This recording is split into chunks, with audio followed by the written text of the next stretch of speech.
Oh,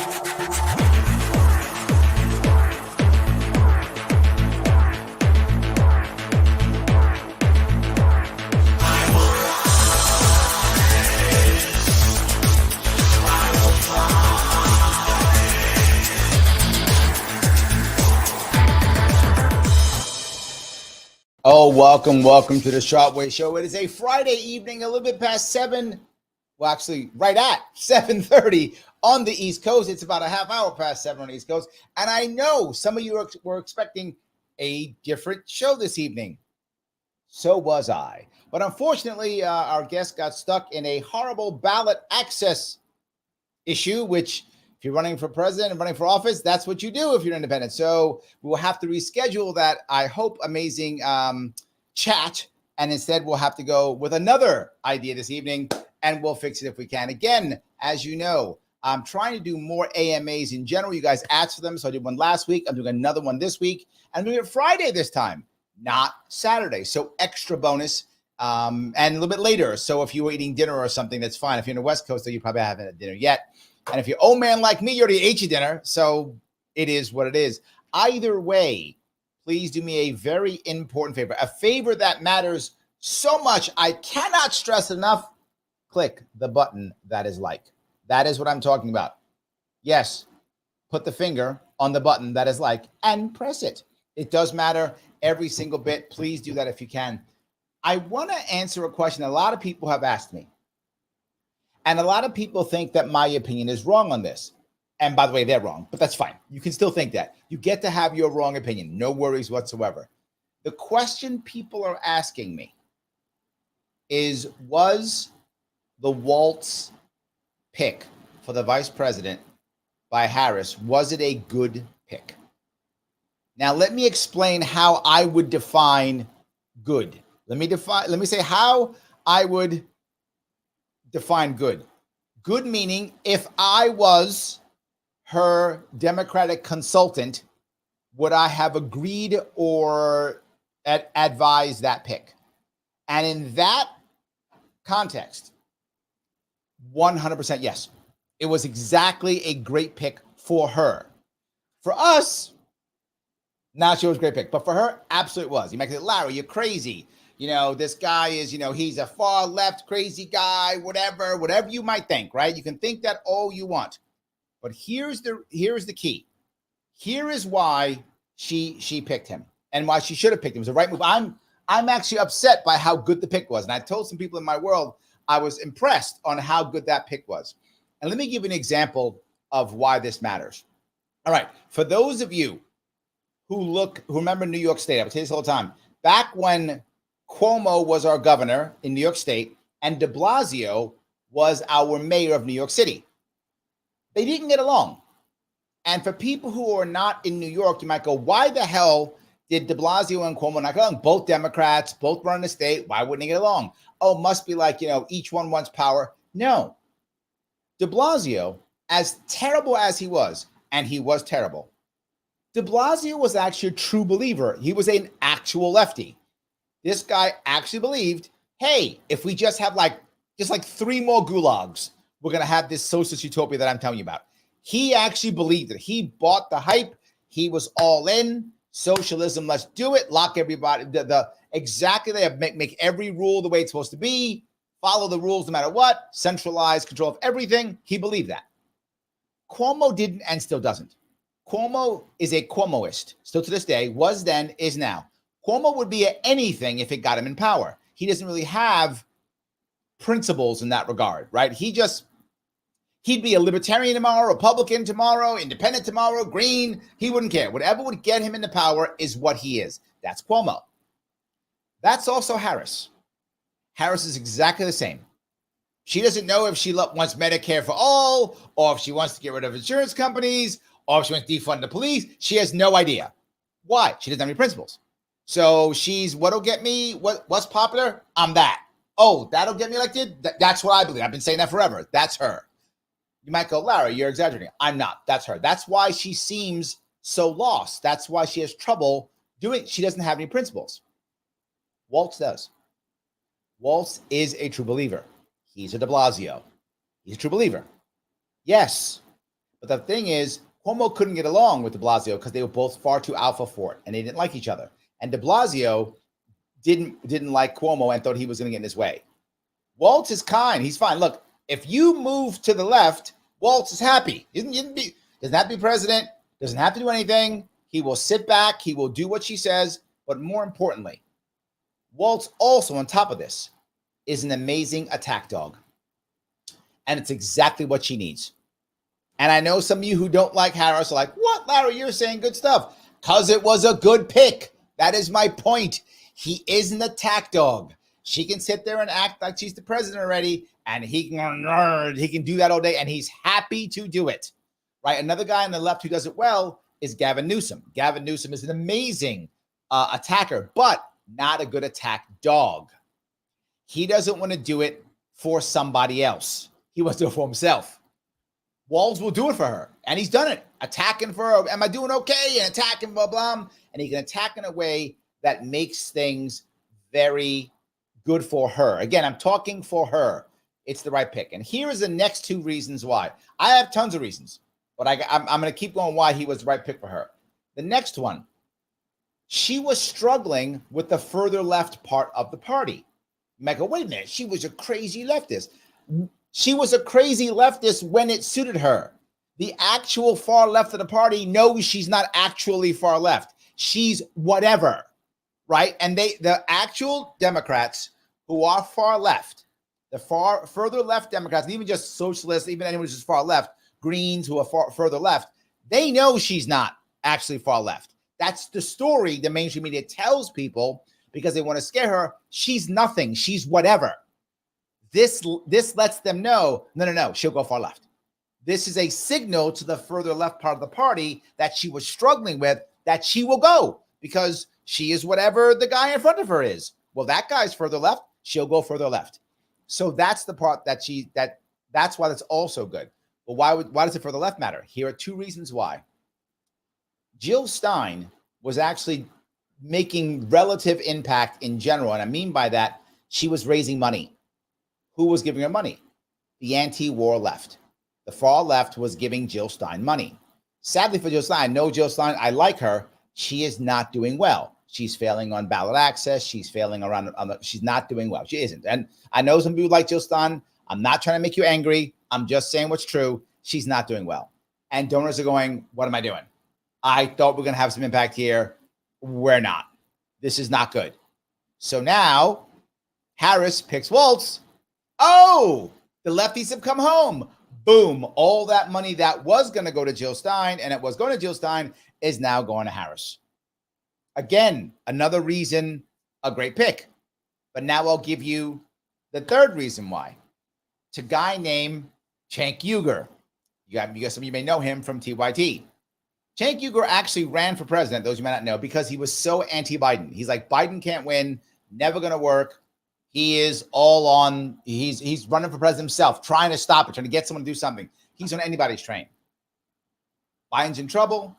Cenk Uygur flirted with going on the RFK Jr. train. He did. He was like, maybe this is the answer. Harris comes in. He says nothing. He's still thinking maybe RFK Jr. is the guy. Harris picks Walz. Cenk Uygur, all of a sudden, Harris is the greatest ever, the best thing in the world. She's the awesomest everything. She's so great. Changed completely. So not only did she bring the farther left, not only did she handicap Jill Stein, who was literally taking both money and votes for her, but she also brought over some of the internet people who were mad at her with Walz. The Voshes of the world, the Cenk Uygurs of the world. They all came in like, yeah, we're in now. Boom. That's more money, more excitement, more everything. It completely motivated the base, which is what they needed. And remember, the Democrats this cycle, and for the past cycles, and Republicans do this. Both are this way, but we're talking about Democrats in this case, but the Republicans are exactly the same. They are actually looking for, not to convert people, right? Harris isn't looking for Republicans to vote for her. She's not. I mean, they're not gonna, and she's not even trying. She is trying to motivate her base. She knows that by the numbers, sheer numbers, there are more Democrats in the country than there are Republicans. And some Republicans will be unhappy about that, but that's a fact.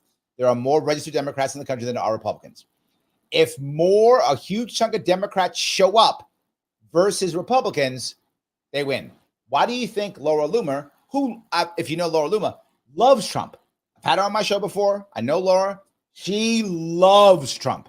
She thinks he's the greatest thing in the world, loves him. And she was tweeting, what's going on? We're in trouble. This is bad. She knows it. She agrees with me. This was a good pick, and this is a problem. So, yes, that is a big deal, a big problem. This was a very good pick for Harris. It is giving her the boost she needs. It's giving her the cash she needs. It's giving her the far left, which, again, if you're not a Democrat, you may not know what that was, but that was an issue. Again, if you're a Republican or you're just a Republican, you might think that, well, Harris was already a far lefty. The left in the Democratic Party knew she was not. She knew. They knew she was not. So this validates them. This is a good move for them. It may even get, believe it or not, it may even get a bunch of Cornel West people to come to her side. So was it a good pick for her? Yes. If he's the VP, is it going to help us? You know how I feel about that. So that was my view as a political consultant as to whether it was a good pick or not. If you think I'm wrong, please tell me. This is an AMA. If you think I'm right, please tell me. It's an AMA. I'm happy to go back and forth with any of you like. I will grab a bunch of questions and comments. I hope I answered the question. But before I go there, remember, if you want to get your chat to the front, you can always super chat me because you love me. If you're watching on YouTube, that's great. If you are watching on Twitter, or if you're watching on Facebook, please reshare this right now. Share this, retweet this right now, repost it right now again so other people can see it. If you are on YouTube and you have not subscribed, why have you not subscribed? Subscribe now. Do it, please. If you're on Facebook, follow. Please do that. All the connections matter. If you want to support the show directly, you can. You can become a YouTube member, $49 per month. Click join. You head to the front for many, many things. So yes, indeed. In fact, I do have a member right now. Jonathan says he's saying for Kevin, Oliver is a write-in only, and he's asking how the Libertarian Party ballot access efforts are going in New York. That's from Kevin. That is a good point. We are back in court again. That's the issue. We are back in court again. It does not look good for libertarians, to be very forward with you. It does not look good. It looks like we're not going to make it ever, to be forward with you, Kevin. Like, not going to make it at all. It feels like, I don't have data, but it feels like we're done for in this state. But I hope I'm wrong. I hope I'm wrong. We are back in court right now to try to get ballot access again. I've been in court 8 times. We'll see. So, yes, I hope that answers your question. Let me go through a couple of these questions if I could. That Liberty Lady says, great episode today of you on the Liberty Dad podcast. Yes, for those of you who want to check it out, the Liberty Dad podcast that was on this morning at 7 a.m., he woke me up at 7, woke me up earlier than that. Got me up early so I could be on a podcast at 7 a.m. But I did it because he's Liberty Dad, and I still support the Liberty Dad. So, of course, yes. All right. Let me see if I can go here real fast. Roy says, give Larry the finger. No, not that finger, the like finger. All of the fingers. As long as one of them is like, you can give me the other ones too. I want all of them. Yes. William says, I've never heard of him. Until recently, I hadn't either. Right? But as soon as I knew he was in the running, I was like, oh, damn, that's the guy. And then when I thought that was the guy, there were a bunch of other people who were far left going, oh, that's the guy. Cenk Uygur was one of them. Vosh was another one of them. They were talking about this guy. I'm like, oh, they know and love him. If she picks him, what a great move. And she did. So, yes, it was definitely a good move. So, Kaiwan says, like if you would have heard about the Shapiro guy, you would know that I'm not sure what you're saying, but Shapiro was not a good pick in my view. A lot of people disagree with me on this one, but here's why I think it's not a good pick. You can get Shapiro as governor of Pennsylvania to still cover the state for you and try to get Pennsylvania for you. As long as she's probably made him a deal. hey, if I win, you get X, Y, or Z, or we're going to set you up for the next time or whatever. From what I heard, I don't know this to be true, but I know some people who are close, believe it or not, to the Obamas who told me, so I don't know if it's true, this is rumor, that Walz is like a Cheney in that he's okay not becoming president. Like he's okay with it. You can see that's how he acts. He's fine. Just VP's good enough for him. He'll be set for life. He's good. He doesn't need to go any further. He's okay with that. Now, is it true? Change his mind. That's supposedly what's true. That might have been the deal, that maybe Shapiro's next in line or something like that, or a cabinet position, or protect him if he runs for governor again, whatever. You can still get Shapiro to give you Pennsylvania with the right move. That's why I think Shapiro was not the best move, but something else. You bring Shapiro in, you lose Michigan. And you guys know what I'm talking about. Shapiro is very much a hardcore supporter of Israel. He was literally in the IDF, Israel Defense Force, and the heavy Muslim population in Michigan was not a fan. And if you want to win just one state, okay, you want to see if you can get Shapiro to give you Pennsylvania and not have him on the ticket so Wells can show up and get Wisconsin maybe and Michigan maybe. Now you got a shot. So again, you might go, Larry, that sounds horrible. I'm just telling you what I would have done if I was them. That's why, in my view, I would not have picked Shapiro, because I would be trying to get her to win all the states she could win. So I hope that makes that clear. So I don't know if that was asking you or not. All right. James says, ballot access issues have been brutal for third parties in the past few months in North Carolina. Terry and RFK were certified after delay, while Cornel West was rejected last month by a corrupt board of elections. Yes, you're right. And this is going to sound weird. You guys may not know this, but in reality, the Republican Party is supporting Cornel West in North Carolina. Let me say this again. The Republican Party is supporting, and what do I mean by that? James is correct. They threw Cornel West off the ballot. Why? Because that was the reason. So people are stepping in going, no. RFK PAC is stepping in. The Republican Party is stepping in. Other people are going, you can't just throw Cornel West off the ballot. If you're gonna, you have to have a reason, or throw them all off the ballot or something. But North Carolina literally threw him off the ballot and didn't even give a reason. Didn't say why, but no, not him. Yes, that's a true story. James is correct. So now we're fighting even for him. Look, you guys have heard me say this 1,000 times, and I'll keep saying it. Everybody who has any chance of making impact should be on the ballot. Done. If you have any chance of making any impact, you should be on the ballot. I didn't say have to win. I said any chance of making any impact, you should be on the ballot. Done. It's that simple. So there's no doubt Cornel West should be on the ballot. If you don't like Cornel West, don't vote for him. If you're in North Carolina, don't vote for him. I'm fine with that. Do you. So I hope that's clear. You are absolutely correct. Roy also says, Walz fits 3 top reasons to pick a VP.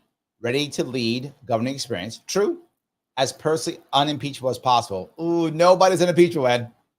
I wish that were true. Roy, they just make stuff up if they don't like it. I mean, nobody is. A personality fit for the tough head. Yes. That 100% true, right? Not too wanting to front the ticket. Yep. And not to want to lead from behind. Agreed. So I'm 100% on 1 and 3. 2, if anyone runs for office, anyone, and you start to have any impact, they will attack you. If they don't have anything, they will just make stuff up. So Mike says her website has no policy and Walz let Minneapolis burn. And Democrats don't care.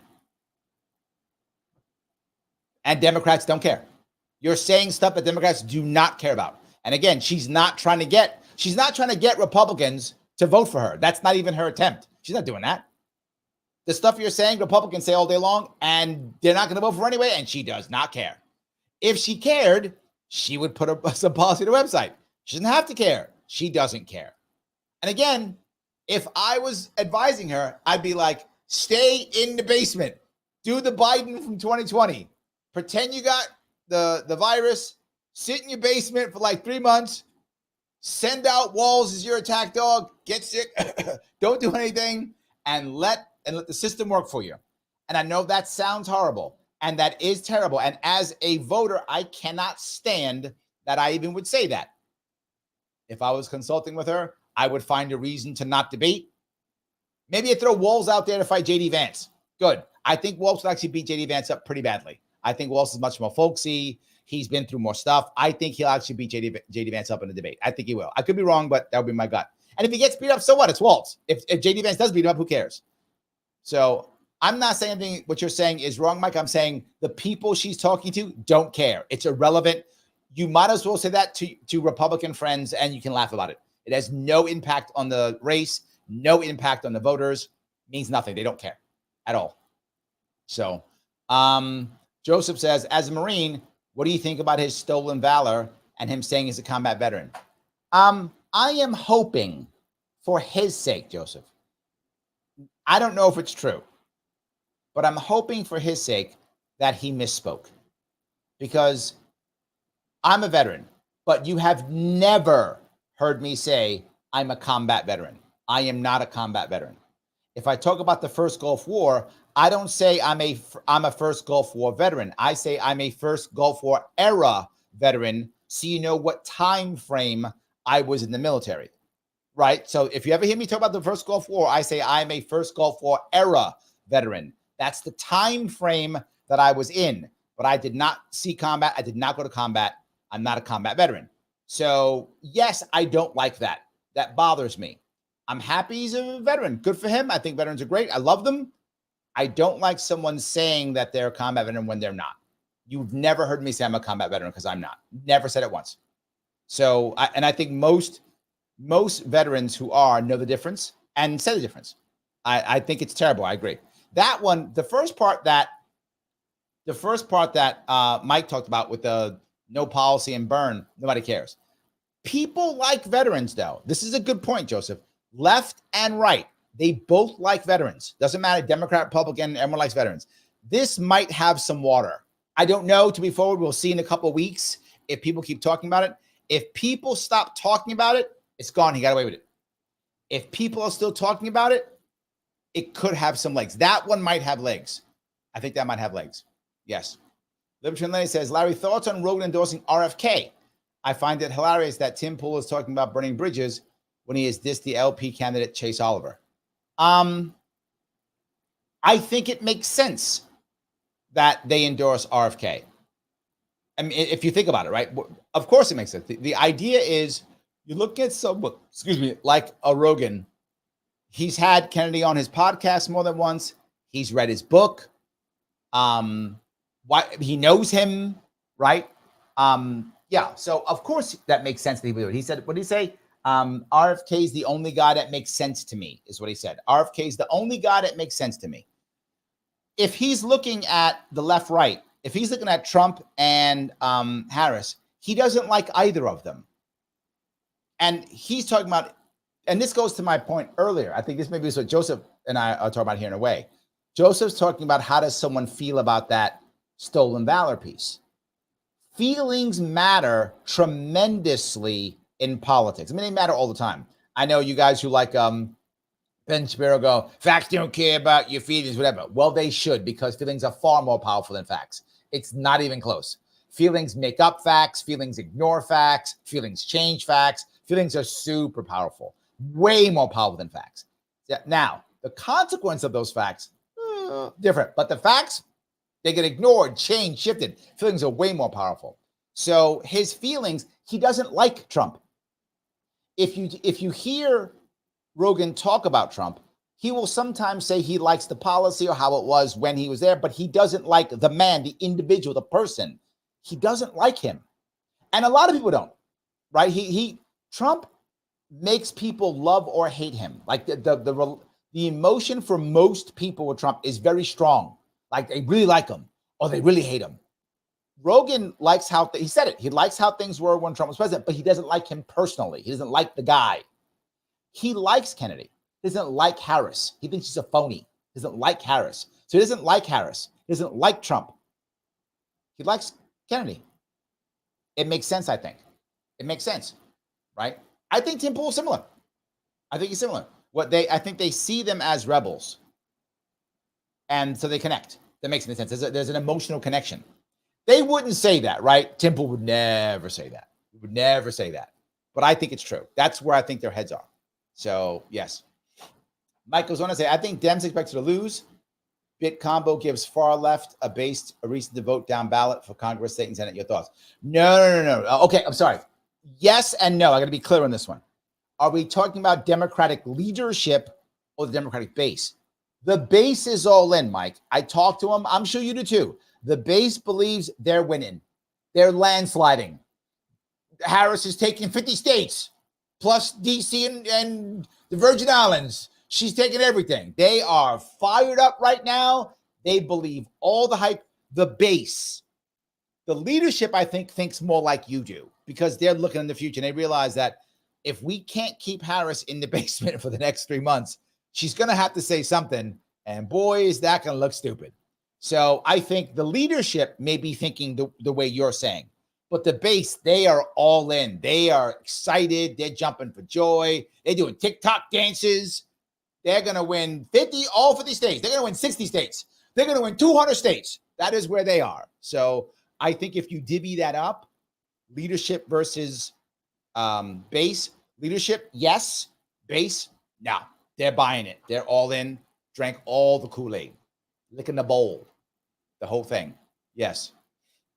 Scott says, of course, Cenk is a low IQ demagogue. That's actually funny.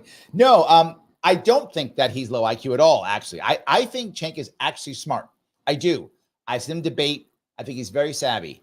I think Cenk has a similar issue that many people do. And this kind of goes back to what I was talking about that libertarian lady was just now, in that he really doesn't like Trump. Like, they really don't like Trump. Cenk's goal is that Trump is not president. Whatever I got to do, whoever I got to talk to, whoever I got to vote for, as long as Trump is not president, I think Cenk is like, that's where I am. I don't care what it is. Stalin is running? Okay, so Trump? No, vote Stalin. He's going to be vote Stalin. I'm not even joking. I think that's where he is. And look, if you're in this world, I'm sure you've met many people who are like, can't be Trump no matter what. Just, he's the end of the world. It's the end of the world. Now, clearly, I don't believe that, but I think he's one of those. That's my opinion on that one, Scott. I don't think he's low IQ. I think he's just TDS. 100% TDS. That's where my head says. Yes. Dan says, how many more registered Democrats and Republicans? Last I checked, it was about 7 million. If someone could do a homework on that for me real fast, I guess I could check myself, but I do want to answer questions. But last I checked, remember, hold on. Registered. Now you're going to make me spell stuff now? Democrats and Republicans. See if I can find them. It's last. Yeah, I'm see if I can see it here. If I can find it, of course, I can't find what I want. I'm trying to find this by party. 2024. Oh, okay, 24. There we go. Okay. There are 40. Wow, more. 49. It's even more than I thought. It's almost 10 million now. It was last I checked, it was 7. There are 49 million registered Democratic voters, 39 million Republican registered voters. So it's 10 million more. I thought it was 7 million. There's 10 million more registered Democrats than Republicans. And that's the issue. If more Democrats show a huger chunk, they win, right? Just on sheer numbers, because there's more registered Democrats than Republicans. There we go. So 49 million. And this is according to World Population Review 2024 numbers. If someone has other numbers, I'm happy to hear them. Last I remember, and this was a couple years back, there were 7 million more Democrats than Republicans. It looks like from this, there's 10 million more. I hope I answered that question for you. So, yes. All right. Roy says, since Carter, Walz is the first person, president or VP, on a Democratic ticket to not be a lawyer. While since Nixon Ford, no one on a Republican ticket is a lawyer. Oh, interesting. Look at that.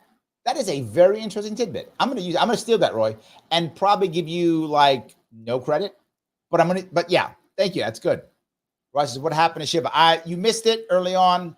He had some issues he's working on for ballot access and had to cancel. So we will have to reschedule sometime. He just couldn't do it. Look, he's trying to get a ballot. I have been there. I have been there trying to get stuff done. It is a challenging thing. So, yes, there we go. All righty. Let's see here. Jonathan, your thoughts on why so many people of color are backing Harris when they're the ones she kept enslaved in California? Well, there is a piece of that. I'm going to walk down a bit of a racial issue, if I can, Jonathan. I'm walking down a little bit of it that some of you may or may not know. Within the Black community, there is colorism. Some of you know this if you have a lot of Black friends or been around a Black community. If you haven't been, you may not know this. There is colorism. Being lighter skinned or darker skinned there is a little bit of a colorism in the Black community. Having one non-Black parent sometimes make you not Black enough or too Black or whatever. That does happen too. There are issues within the Black community. And it depends where you come from. You come from a more urban area, a more rural area. So, but as a general rule in this case, you find that the people who don't like Harris use colorism or something else, which is colorism is much more of a, literally it's just the shade of your skin, or whether or not she actually has Black parents.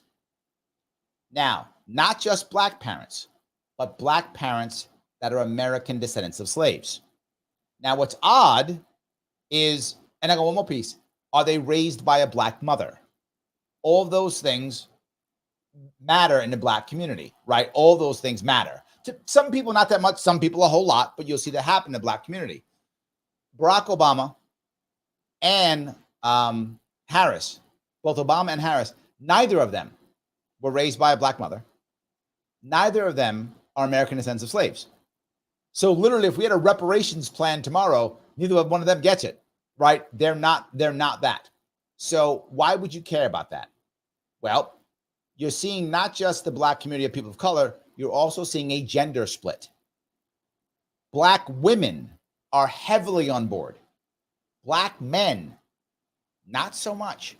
You are seeing Black men walk away. Recently, you see Trump talked about it when he was on that NABJ panel. He spoke about how Black men, I think it was 20-30% are looking at voting for Trump. Bobby Kennedy just did a whole video on trying to get the Black community, Black men, heavily on Black men.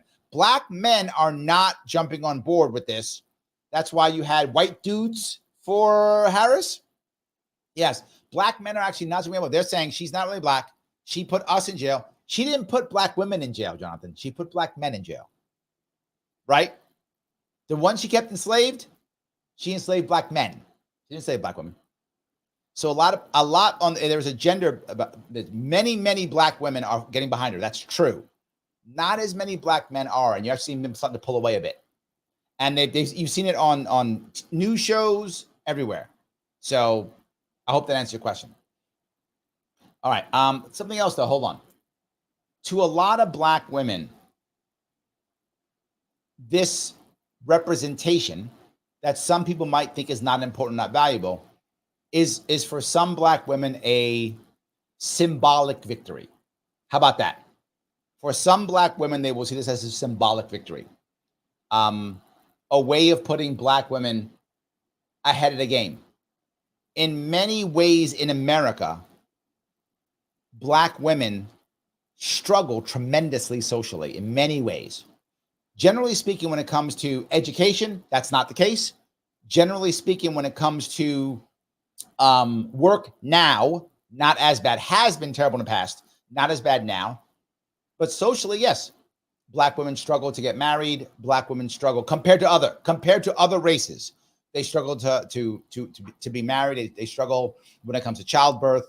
They struggle when it comes to medical care. Black women struggle, and they are very often at the bottom of the gender race pool when it comes to social issues. So this kind of thing becomes a symbolic victory for them. I hope that makes sense. I know some of you don't like when I talk race. It makes you feel awkward. I get that, but I want this show to always be open to anybody, and I'm happy to chat about race anytime. I never intend to insult. If I do apologize. I don't want to insult anybody, but I want to be as real as I can with it. And if you're part of the Black community, you knew what I said already. if you have friends in the black community, obviously, the part of it, or have friends in it. Some people don't have a lot of friends in the black community. They wouldn't know that. So I hope that was helpful for you. So Brian says, Walz misrepresentation 9F military background is going to hurt the ticket with veterans. Brian, it's funny you say that. Joseph brought that up. That is something I think might be a thing. Yes, that might be a thing. Yes. So Libertarian Lady says, thoughts on Amash, Michigan. I am heartbroken that Justin Amash ran, but for those who don't know, Justin Amash ran as a Republican for Senate in Michigan. But I am going to give you the thing that I talked about. I brought this up with someone else who was a former Libertarian and went Republican. Austin Peterson. Austin Peterson ran for Senate in Missouri. I backed him. I did a video for him. I raised money for him. Austin's my friend. I love Amash. I try to help him out too. Yes, 100%. I like these guys. They're my friends. Running as an R and a D, once you were a libertarian, is almost always a bad idea. Why? Why, when it comes to Bobby Kennedy Jr., are the Democrats fighting him so hard when Republicans aren't? Why is Trump and RFK talking on the phone? RFK and Biden aren't on the phone. RFK and Harris aren't on the phone. Why? Why the Democrats actively trying to throw him off the ballot when it's not clear he's taking more from either of them? If anything, more from the right, if anything, but depends upon where you're going. That's not 100% true either. Why? Because Republicans see, and I mean leadership, Republican leadership sees RFK Jr. as just another enemy, just another one. He was never a Republican. He was Democrat before. He's another enemy. Let's see if we can take care of this enemy, either by, bribing him or, making a deal, whatever. They don't care. It's another enemy. Democrats see him as a traitor. Democratic leadership sees him as a traitor. They have to finish him off. They'll get rid of him. We can't have our leaders go do this thing. He's a traitor to Democratic leadership. That's a huge piece. So why do I say this? When you became a libertarian and you used to be on the right or used to be on the left, now you're a traitor to them. They don't take you back. They don't take you back. They don't. You're a traitor. You were one of them. You were a libertarian, or you were a green. You were a so-and-so. They don't take you back. You're a traitor. That's how that works. Amash would have to become a Democrat. I'm not joking, because he used to be a Republican.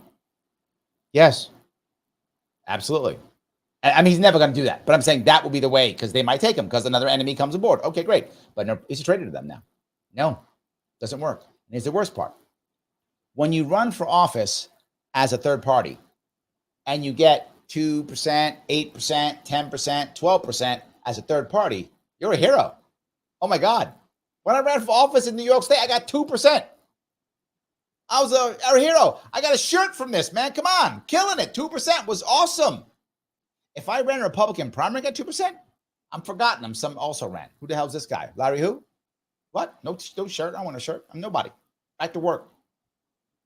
When you make a low showing as an establishment candidate, you're an also ran. You're done. But do it as a third party. Now you're special. Now you're special. I hope I went long on that, Lady Liberty, but I'm sorry, the Liberty Lady. But I hope that was clear at least. So yes. All right. Let's see here. Okay.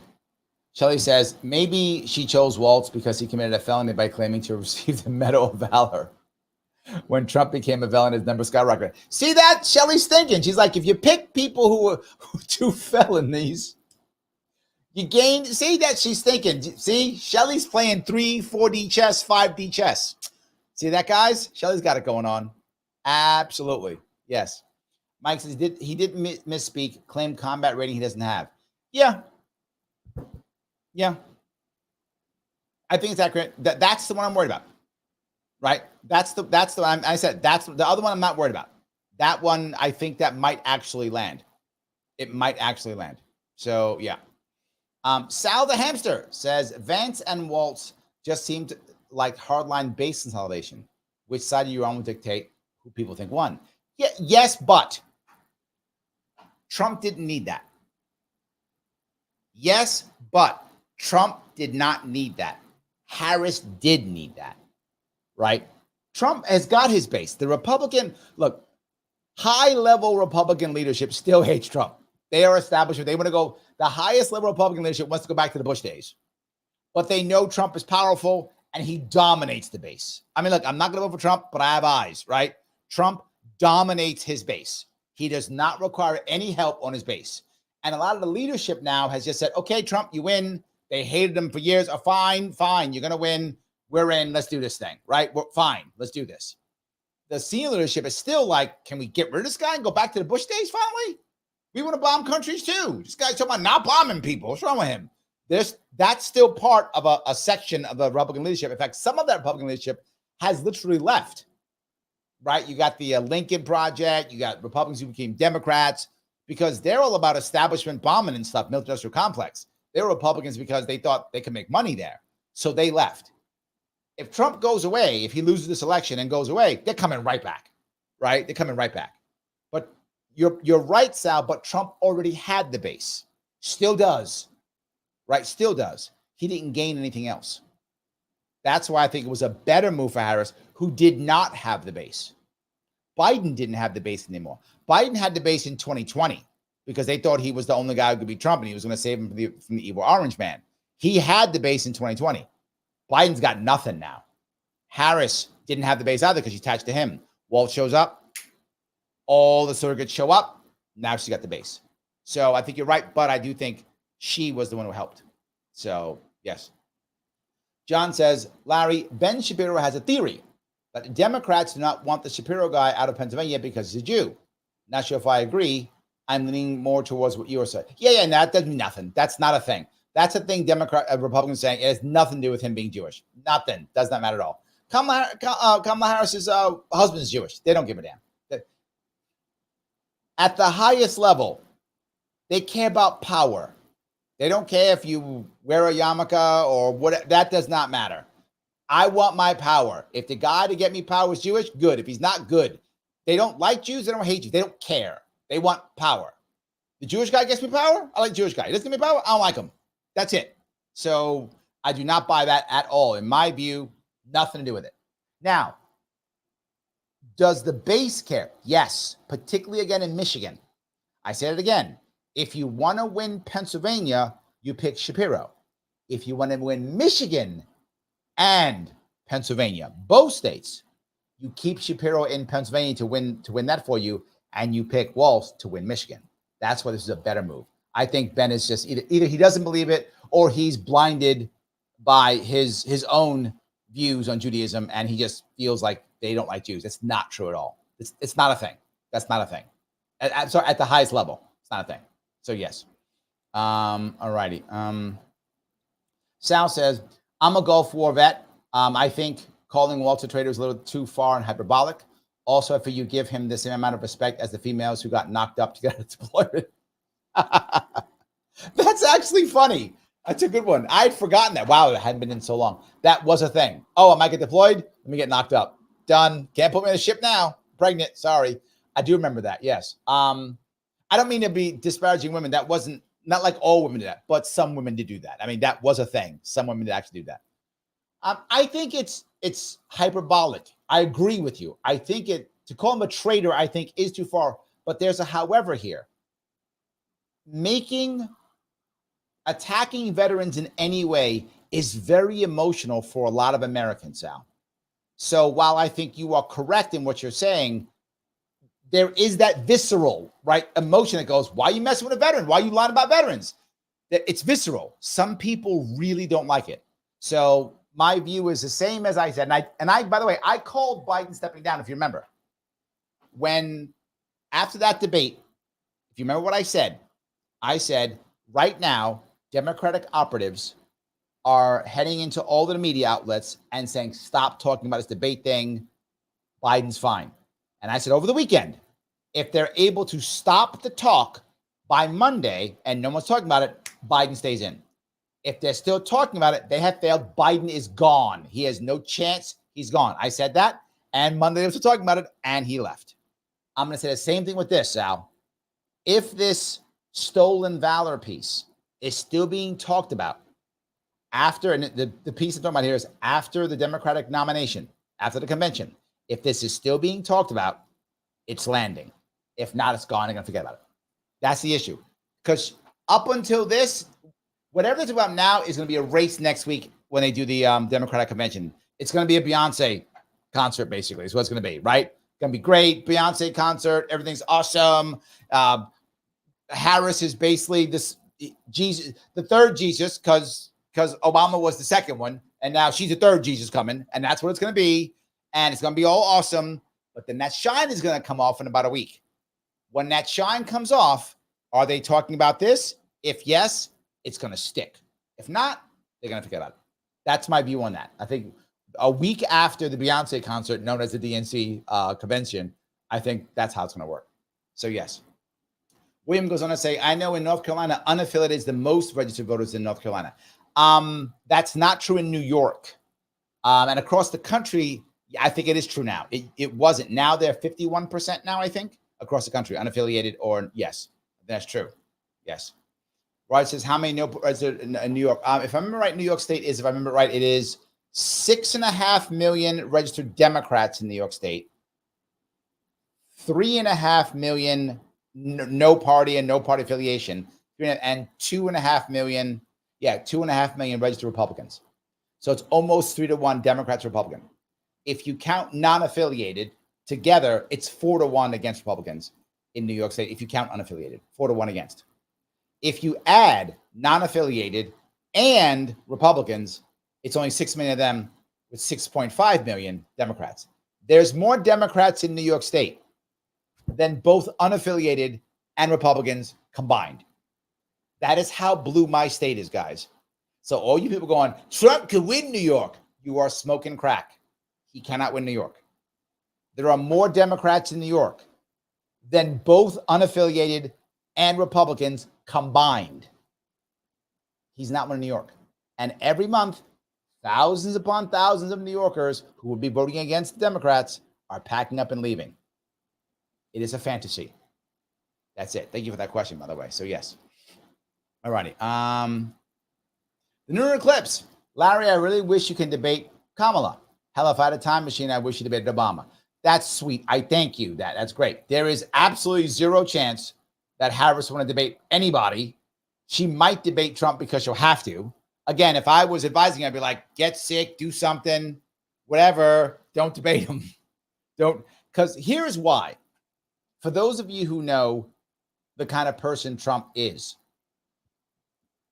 if you get what he'll do, the odds are very, very high that if he gets in debate with Harris, he is going to roll the dice because that's what he does. And if he fails, he's done for. He'll be, misogynist, whatever, blah, blah, all that good stuff. He'll be that, right? The istophobe, whatever, right? Of course. But if he wins, she's finished. He can put her under. He can finish her. And he'll try. And that's a die roll that if I'm the Kamala campaign, if I'm the Harris campaign, I don't want to take that die roll. You know what? No. I'm going to stay right here in the basement. I got all the momentum. Let me cruise my way and just drag her across the finish line with a win. That's what I'd be doing if I was them. But I see your point. I appreciate that. James says, when it comes to America's enemies, do you think we should send the Avengers after them? Because they hear the corporate media talk about them, they sound like villains from a comic book. Well, I think if we had the Avengers, that'd be awesome. And the problem is what you're talking about, which is how do you define enemy, right? Yeah, I know you put it in quotes. I know I did it on purpose. How do you define enemy? The enemies that we have are only economic enemies. I know people disagree with me. They go, oh, no, Larry, whatever the Russians could, the Chinese could, the Iranians could. None of them can. That is all just talk. No, there's not a nation on the planet, does not exist, not even all of them combined, could mount any form of physical attack on the homeland. That's not a thing. Well, they could do a, bomb or whatever. Yeah. Could they blow something up? Yes. That's all they're not capturing our cities. They're not invading. That's not a thing. Physically impossible, will not happen. Now, can they do other things to get us? 100% yes. Could they do other things like, economic attacks, cyber attacks, stuff like that? Yes. That is what we should be worried about. But physical attack, let me be very clear. 0 chance. 0. No one's invading America. It is physically impossible. Our Navy would sink any chance of any invasion. There's like 7 Canadians. They can't even invade us. And the Mexicans aren't going to invade us. They're too busy making money off the cartels. So no one's invading us. It's not going to happen. But can do other attacks? Yes. So I would be worried about the other types of attacks. So if I'm sending the Avengers in, it's to stop a cyber attack, to stop economic exploitation. Those type of things I'm worried about, right? But no one's invading, Maine and going to go take over Boston or whatever. That's not a thing. That won't be true at best. At best, maybe 20 years. And that's probably too far. I mean, it's not, you can't move people around the battlefield now. We're seeing it in Russia and Ukraine right now without people seeing you with drones and satellites, and impossible. An invasion is silly, not going to happen, never going to happen. Because I'll bet anybody, any amount of money, not going to happen for the next 20 years. But again, there are enemies, but we're talking economic, cyber, non-traditional, non-conventional. That's the problem. But physical attack, nothing. It's not a thing. So Peter says, does Trump end up in prison when he loses his election and catches his second felony? No, not at all. If Trump loses the election, everything's over. It's just done. It's over. Forget it. Have a nice day, Trump. Go away. They're trying to do it so they can get him. They're trying to wound him for the election. So once the election is over, Trump is safe either way. Because if he wins, he's not going to jail. And if he loses, they don't care anymore. If Trump had said after 2020, I lost. What are you going to do? Well, I'm going to go off and hang out in, Florida for the next 20 years. There's no charges. There's no charges against him. They don't care. No charges. If he's not running for anything, he's just sitting in Florida, whatever, playing golf. Trump who? They don't care. They walked away. This is a power play only. So no, I don't think so at all. I really would doubt it. I don't think so only. Now, if he keeps talking trash, like, I'm going to come back and run again, then they're going to put him in jail if they can. 100%. If he does that. But if he just goes, I'm done, then I think it's over. So I hope that answers your question. So, all right. Okay. Joe says, got to get all those legals on the Dem side. That would work, wouldn't it? That would absolutely work. Absolutely, 100%. That would work. Yes. Brian says, at 35 trillion plus, the national debt's increasing at about $34,000 per second. Yes. Yes. That's true. And very few people are talking about it. Absolutely true. Yes. So Joseph says, it's not looking like RFK is going to get access in New York. I think he will. And I think he's going to lose the current case and then win an appeal. You might go, Larry, why would you win an appeal? Here is why. Some of you who like the system will be angry with them to tell you, but it's still true either way. The vast majority of judges in New York State, particularly the newer ones, younger ones, are terrible at what they do. They are horrible. What I mean by that, they are not concerned about the Constitution or rights because they're looking to move up. Looking to move up, how do you get to move up? You either selected by somebody in a party system, or you win an election supported by a party system. The newer or younger or more aggressive or more ambitious the judges, the more they don't care about you or the Constitution. They just don't. They care about what makes themselves look good, feel good around the people around them so they can stay in power and keep their cool judgeship. Judges and I only speak for New York State because I only know New York State. I assume it's true in other places, but I don't know other places. So if it fits your state, it fits your state. I know it fits my state. Most judges are basically demigods. They have almost no repercussions from the people whatsoever, no matter what they do. They have almost no repercussions from the press. The only people who check them at all are the party establishment that puts them in place. So that's their actual customer. This is why the more senior appellate judges who are either don't care anymore because they're as high as they're going to go or have enough political power and clout to defend themselves, they tend to be, not always, they tend to be better judges. It's why Supreme Court judges, not always obviously, but they tend to be better judges who think about the actual Constitution and the law. Why? Once I'm Supreme Court judge, you can't touch me anymore, right? And you can't fire me. Now I can actually do my job. And you might say, Larry, but what about like the law and stuff? That's like to most of them secondary. I mean, I've watched them blatantly say things, do things, don't matter. Remember that one judge here in New York who put Dexter Taylor away, and she said out loud in the courtroom, the Second Amendment doesn't apply in this courtroom. The Bill of Rights doesn't apply in the courtroom. She said that. What's her punishment? Nothing. Her punishment is nothing. Dexter had to go to jail to make sure we understood that ghost guns were bad. It was a political lynching, a political execution, and that's what happened. And nothing to do with the Constitution, nothing to do with what was right. There was not one victim in that whatsoever, and it's common. When I was getting ballot access, the judge literally said it was in Bath, which is, for those who don't know, it's a town in Steuben County in Western New York. He said, oh, no, these laws are meant to keep people off the ballot. They're okay. He said that openly in court. Didn't care. Had a judge, Weinstein, in Albany. Did not read what I put in my written argument or my oral argument. How do I know? His response was, Larry Sharpe never made a constitutional argument, so no. Literally, the word constitutional is in both my written submission and also the transcripts in my oral argument. Both. Didn't bother reading it. So I think the higher we get, the better chance we have at actually winning this thing. But lower court, we lose. That's the norm. But the next piece, though, the goal of the Democrats here in this case, who are trying to get Bobby Kennedy off the ballot, obviously they want him off the ballot. But even if they don't want Bobby off the ballot, they want to drain all of his resources. Here's something people don't know. In a case of RFK Jr. in New York State, his campaign spent over $1 million, got almost 150,000 signatures, and they want to throw him off the ballot because of a technicality. Let me ask you a question.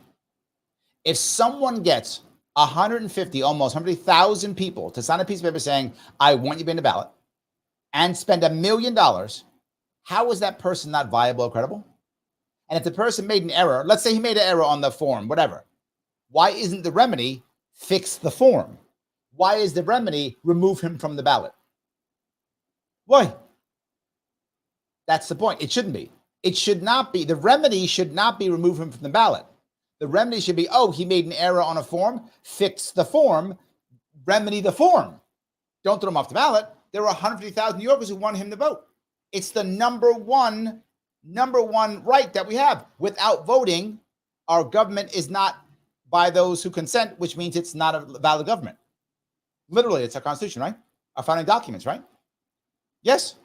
So I do think that in the long run, he should be able to make it. That is my hope. Anyway, so there we go. Mike says about black men for Trump at about 30%. There we go. I knew it was like that, 20, 30%. Yes. There is a difference between the two. There is a difference between that, yes. So he says Kamala's family owned black slaves. Oh, is that true? Slave owners got reparation for their losses. Also true. Maybe Kamala could get reparations because her family owned slaves. Maybe she should go for reparations that way. There we go. Okay, she'll get it that way. Okay, there we go. Sean says, is Harris going to win in your honest opinion? I got to tell you, I am torn on this. When it was Trump versus Biden, I was 100% on believing Trump had was going to win this thing when it was that. Now I'm actually a little bit unsure.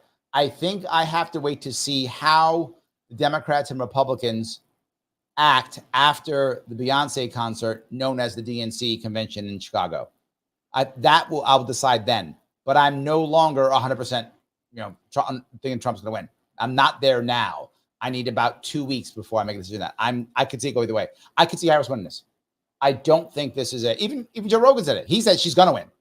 I'm not there, but I can definitely see her winning. There's no doubt I could see it happening. So I'm not sold either way. Lindsay Libertarian, thank you for the 199 super chat. Thank you guys. Super chat me if you want to. Let's just, yes, revel you the thing. I don't want to get canceled, but yes, but not violently. But yes, it's what I've been trying to do for literally years, my friend. Literally years. I'm trying to get people to feel like there is a chance. People ask me all the time. They say, Larry, how bad does it have to get before we'll do that thing you just said? How bad does it have to get? And I said, it isn't about how bad. it can stay bad forever. We won't move. It's called learned helplessness. That's what the actual term is called. Learned helplessness. People just stay in a terrible spot.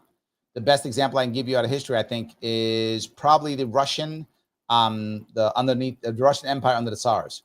300 years, 400 years under the Russian emperor.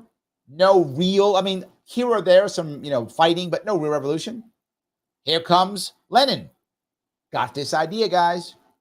Communism. Really? What is it? Okay, here's how it works. We get to kill the rich people. And they're like, oh, that sounds great. And we get to split our stuff up. Oh, that sounds awesome. We like this. Do we get to eat? We get to kill the rich people. We get that and split the stuff up. Okay, but do we get to eat? We get to kill the rich people. And they were like, oh, well, okay, let's try that. And what I mean by that is hope. You've got to have bad and have some hope. And Lenin gave them some hope. Didn't turn out how they thought, but he did give them hope. And so they acted. So I do think that's an important piece. I hope that was good. Sean was going to say, Tulsi Gabbard would never be welcome back to the left. Yes. Absolutely. Yes. 100%. Yes, he's a traitor. And Pinger goes the opposite way. Yeah, parties of a convert. 100%. Yes.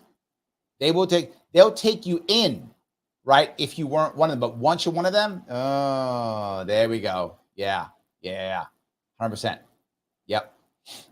So Roger says, regarding black people, you have to not just break down by black man, black woman who are sorority, silent mature, and half of Gen X. PMC, the professional managerial class. Yeah. Black millennials, Zoomers, non-HSBCU. Yeah, yes, but then I'd be here for an hour, Roger, cutting everything up. I'm trying to be good with a lot of people who don't even understand half things you just said. So yes, but that's like a whole separate show. Maybe me and you got to do a whole separate show just on that. That's not an AMA night. That's let me break down the black population for you night. So yes, but I can't do that here. So I hope that at least answers your question, I guess. So yes. Phil says, Booker T. Washington talked about a black middle class that was built around the bureaucracy. There was safety in the bureaucracy, and currently black women seem to excel there 100%. You can't blame people looking for safety. That's a very valid point. If you look at the bureaucracy in America, heavily staffed by black women, you are correct. So why would they be against that? It's giving them status. It's giving them pay. It's giving them their own form of power, pride. Why would you vote against that? That's a very valid point, right? If the bureaucracy is giving me all those things, hard for me to vote against that. I completely agree. It's a very good point, though. It's a very good point. So, Robert says, but Kamala's policies did harm black women. Look at Cherry's Peoples. The left are finding themselves having to throw poor and working class blacks under the bus to make Kamala make sense. You're not wrong, Robert. You're not wrong. But the question is, for Phil, how do they feel? Right? I would argue it hurt black women by attacking black men. Just on that. If nothing you said was true, and it was just they attacked black men, that still affects black women, right? Even if it was just what I said and nothing else. I agree with you. The question, though, is how do they feel? I think Phil brings up a very valid point in that case. So, yes. And then Robert goes on to say, there's generation, gender, and class divided in the black community. Of course. And that's what Roger was talking about. Yes. Yep, 100%. All right. Joe goes on to say, the state board of elections set you up by putting minor on the same line as you. Her votes were all yours. You should vote for. Yes. Look, I don't bring it up, Joe. You are correct, by the way. For those who don't know, it's a minor detail, which I don't really bring up unless someone who was there. Joe was there. He remembers. When I ran in 2018, I was the only candidate who was in the same as another candidate. So it was totally confusing. And some machines couldn't read both lines. I was in the second line. They set it up so that I could get less. In reality, we guess, and he's right, I probably actually got 4 to 5% of the vote. But there is literally no way that I can prove that. None. So why bother saying it? We thought about suing, But how am I going to raise money to sue to say I didn't get 2%, I got 5%? Who wants to pay for that? It made no difference. I got ballot access. Part of me, Joe, to be forward with you, wishes I had sued. And the reason is I believed foolishly, naively, doesn't matter. I got my 2%. That's enough to get me on the ballot. We'll build out the party. It won't matter because we're going to grow the party and we're going to explode. Who cares? Walk away. Don't waste the money. I was wrong. I felt like we were winning. I thought we could do it. I was wrong. We should have sued because you're right. But now it's far too late. It doesn't matter. Am I going to, in my heart, I know. And I also know because before, in 2021, before I announced, Zogby did 3 sets of polls in New York State for me running for governor. I had not announced.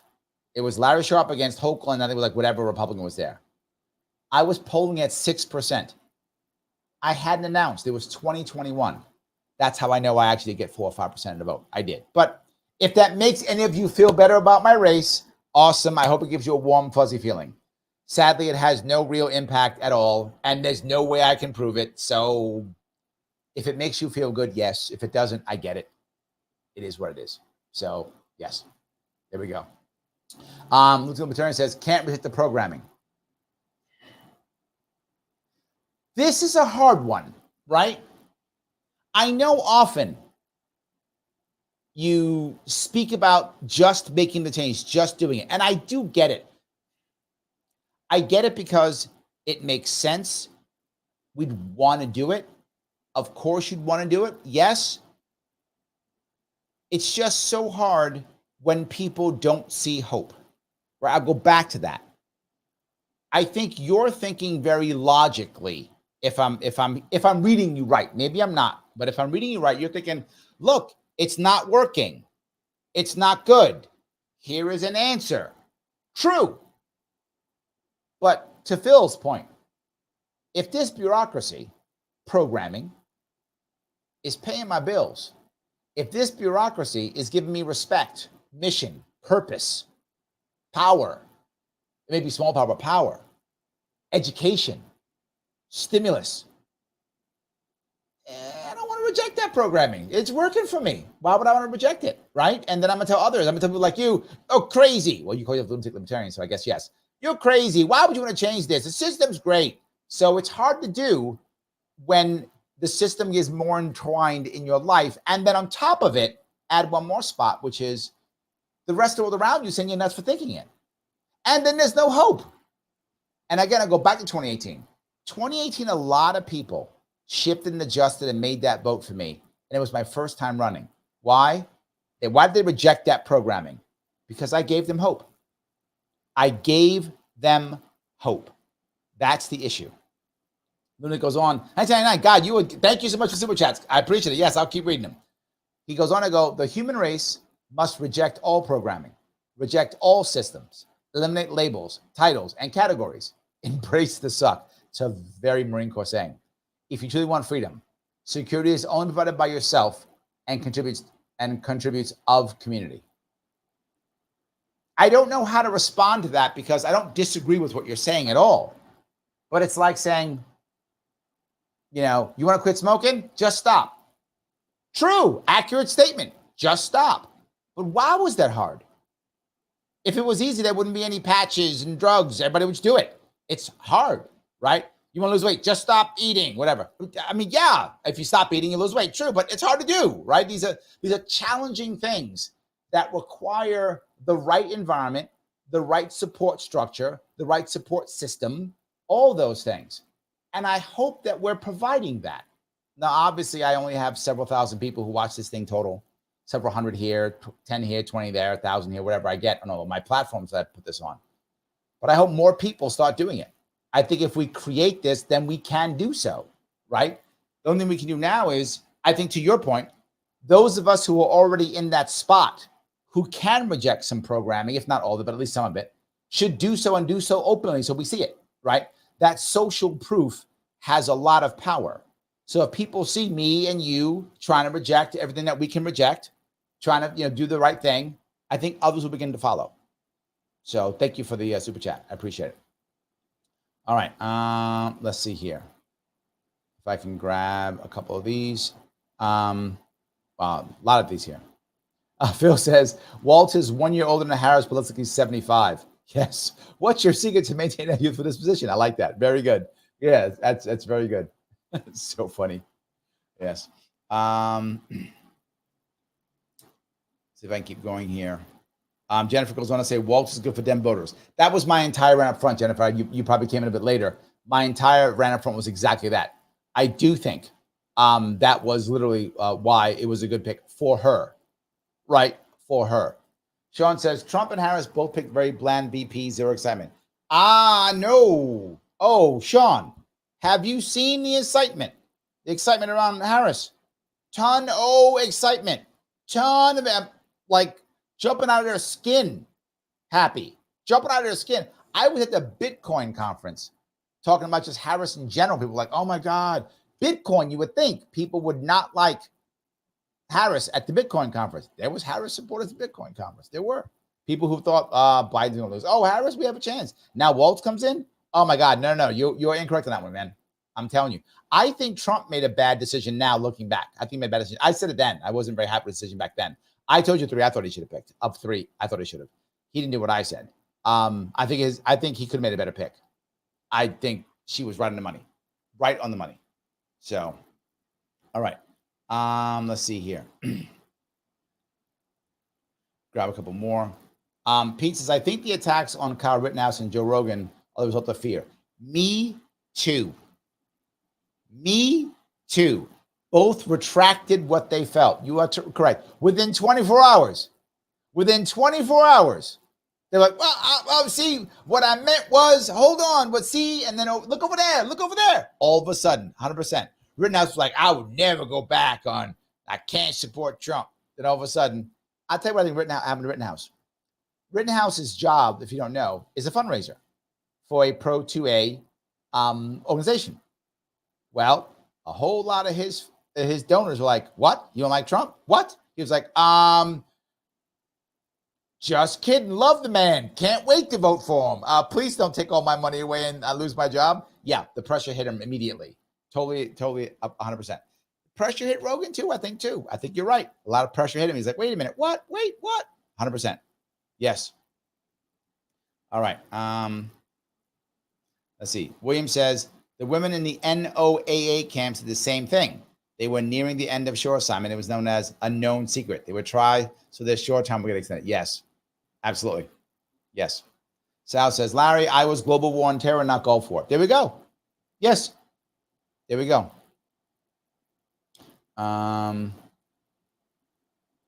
a couple more of this. Okay.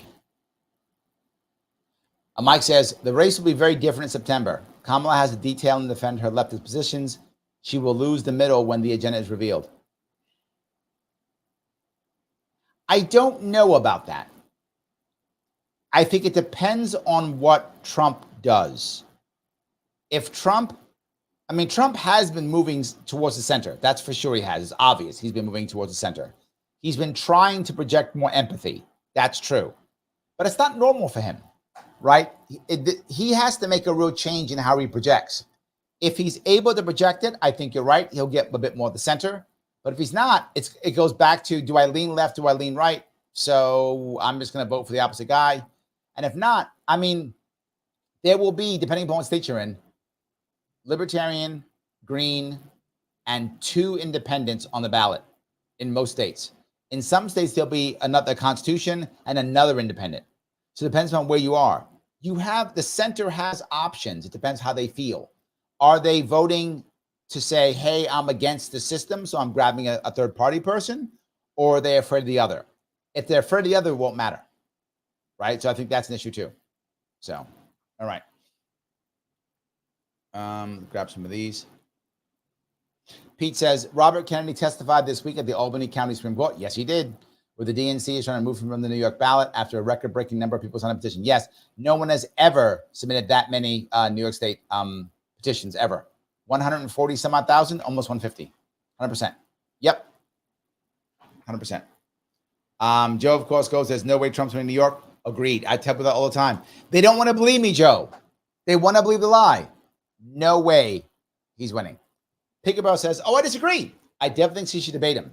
He can't talk to a black woman without looking insane to normal people. Even if Harris is stiff and awkward, he comes out looking worse. Pickerbell, I disagree. And let me tell you why. He went to that NABJ place, right? Talked race to 3 black women right there. And the only people who got mad were people who already hated him. Like, people who don't like Trump are going to say what you said. They're going to go, oh, how dare you, a black woman? That's 100%. He's going to be an ist or a phobe. Guaranteed, you're correct. But from people who like him, if he stands up to her, they will see him as strong. How do I know that?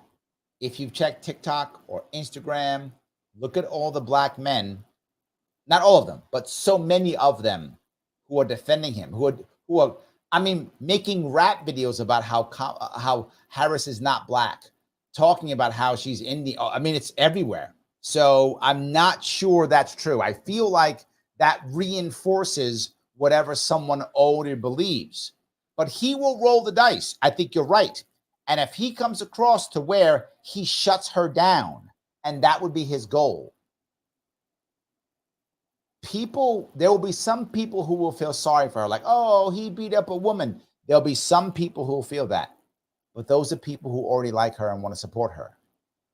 Other people look at her and go, she can't be president. And that will be his gamble. I'm not saying he'll do it. Harris has been in court. I'm not saying Harris will break. I'm not saying that. He tried it with Clinton. Clinton didn't break, right? I'm not saying Harris will break. I'm not saying that. I'm saying that's his shot. He did it with Hillary Clinton. Very aggressive. You'll be in jail, but came right at her, right? And still won the election. Came right at Hillary. Still won the election. So I think he'll come at Harris, see if she'll break. If she breaks, she's finished. Again, not saying she will. But if I was him, I'd roll the dice too. Again, as I'm telling you what I would do if I was Harris, if I was telling Trump, go at her hardcore. See if she'll break. If she breaks and she flubs, the country will see her as she can't be president. And she's finished. So I think we agree to disagree on that one. I think that doesn't matter. If Harris breaks, she's done. And you might go, Larry, that's unfair. Yes, you're right on that too. It's unfair. There's still a gender issue in our country. It's how we think. Yes, it is unfair and true.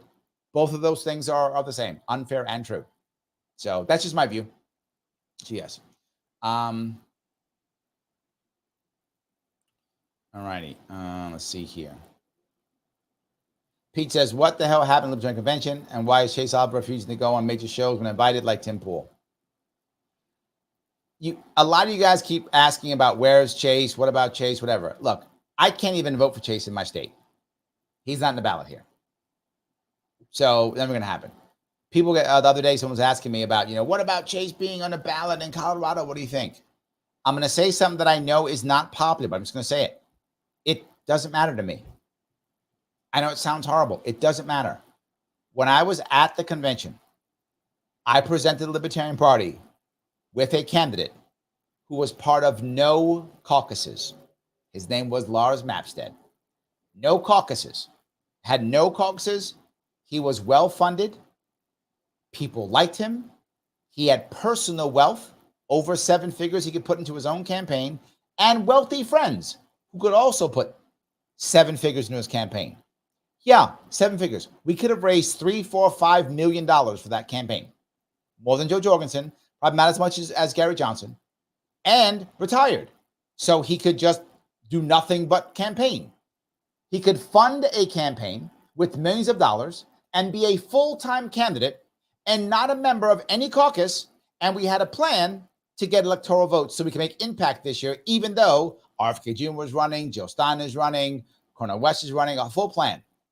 And the LP said, no, we want to fight culture war. We want to do the same stupid stuff that the rest of the country's doing. We're going to fight culture war. And we're going to fight Rec versus Chase instead and leave you alone. And I went, okay, good luck with that. And my warning was, and I got the receipts, I said it out loud more than once. I said, if you don't do this, 3 things will happen. Number 1, we will lose ballot access in maybe a dozen to 20 states. Already happening. 2, he will not raise more than $1 million, probably not even $500,000. Already happening. His best month so far, $80,000. Everyone else is struggling. The states are struggling because of this. The Libertarian Party of Nashville is struggling because of this. And I also said he'll come in 5th behind Jill Stein. Currently, that's where he's polling. And some of the polls they're doing don't even include him. Some don't even include him. Lars Mapstead was in 12 polls before, one more time, before he was in the nomination process. Lars was in 12 polls. Gary Johnson was only in 3. Chase may make 12 polls. I doubt it, but he might. He might make 12. I doubt of the entire campaign he'll make 12. Yep. Or that. And the last thing I said was the Civil War fighting in the Libertarian Party will be legendary. And you see that now too. Everything I said will happen is on its way or has already come to pass. It doesn't matter. It doesn't matter. So I don't talk about him. I don't, whatever. Good luck, Chase. I hope you do well. I know him. I like him. I've raised money for him in the past. I've opened for him in the past. Good luck.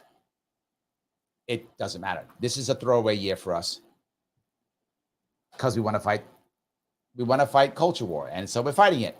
And when a small group like us decides to fight a civil war, we just lose, and that's what we wanted. So there we go. And the worst part is some of the people who are fighting the most, who are fighting so hard, are not going to vote Harris or Trump. And they were fighting so hard to win, and they won. Some of them won the guy who they wanted, and they're still going to vote Harris. You got Chase, and you're still going to vote Harris. You seeing it right now? You seeing it online? Seeing it? It's happening all the time. Leaving the party, left and right. So I don't mean to be mean. I'm just being forward. It doesn't matter. I am hoping that in the coming years, either next year and or 2026, I can get back in the game, run again, and rebuild some of this. I think it's the only way we can do it. I have to run again and rebuild stuff. Larry, you the only guy who can run again? Yes, I'm the only guy who can do it. Yes, I'd admit if that spike is full of hubris, I don't care. Yes, it's me, or just it doesn't matter. It's just another Sorry, I don't mean to be. And I'm sorry. I should be clear. In New York, I should have been clear on that one. In New York, it's just me. Right? There are across the country, we have great libertarians who can run. So I should be clearer. In New York, it's just me, or it doesn't matter. So anyway, there we go. All right. Let's see if I can go down some more. Wow, Sean doesn't like him at all. I'm not this bad. Sean's like, Chase Oliver sucks. Though as a libertarian, I'm not voting Chase Oliver. There we go. I don't think that mad, but yes. People think that. I do. Yes. Andrew says, let's not underestimate RFK yet. No, I think RFK has a chance of winning. I really do. I'm not joking when I say that. I think he does. I think because he's taking the plan that I had for Gary Johnson in 2016 that nobody cared about, that I had for Joe Jorgensen in 2020 that no one cared about. Not that I'm bitter. I'm so goddamn bitter. And the plan that I had with Lars Mapstead for 2024 that nobody wanted, that now RFK Jr. is taking. Yeah. It's called the contingent election, the 12th Amendment. That is any independent party's way to win. That's the way. That is the way that we do it. And nobody wanted to do it. Looks like Bobby Kennedy might be doing it. That's the way he wins. You're absolutely correct. So I think there actually is a way of it happening 100%. Yes. So, yeah. All righty. Braden says, do you think populism has taken the momentum of the libertarian movement? Interesting point. I think to a certain spot, yes. And I say that because populism gives people hope. Libertarianism gives people answers. We have to do both, right? And libertarians in general give answers and not hope. We've got to get them to give hope. Populism gives the opposite. No answers, but a whole lot of hope. And hope matters, right? So, yes, I think in a way it has. Yeah. Thank you for Super Chat. Super Weapons, $2. Can you share what makes polling such a big deal? Yes. All right. Why does polling matter? Polling matters because polling creates social proof. Why does that matter? What is one of, as the case talking about RFK Jr., what's one of RFK Jr.'s biggest concerns?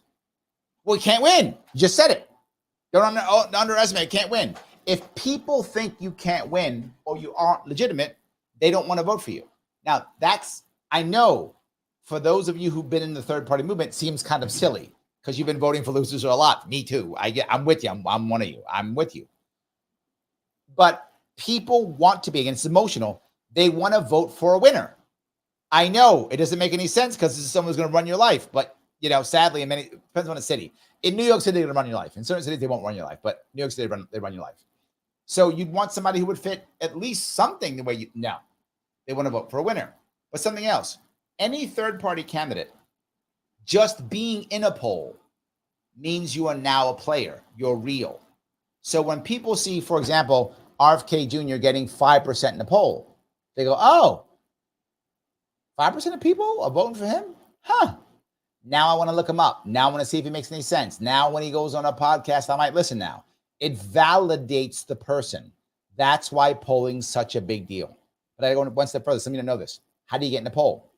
It is all pay to play. Yes. No, Larry, Quinnipiac puts out a poll. Quinnipiac is not a charity. They don't put out polls for nothing. Someone commissions or buys the poll. Well, when you buy the poll, who do you think writes the poll?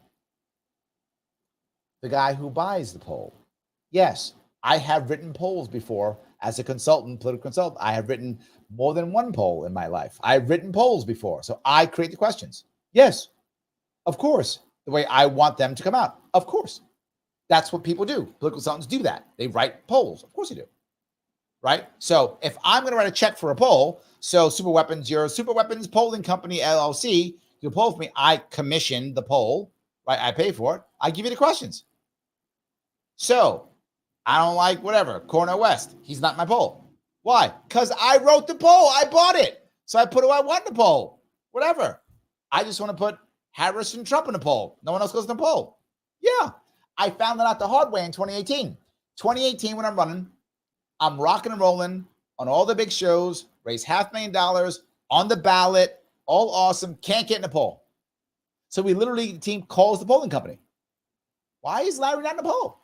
What do you mean? Okay, you're doing polls, and Larry's not in the poll. They went, well, you don't buy the poll. We said, what? You don't buy the poll.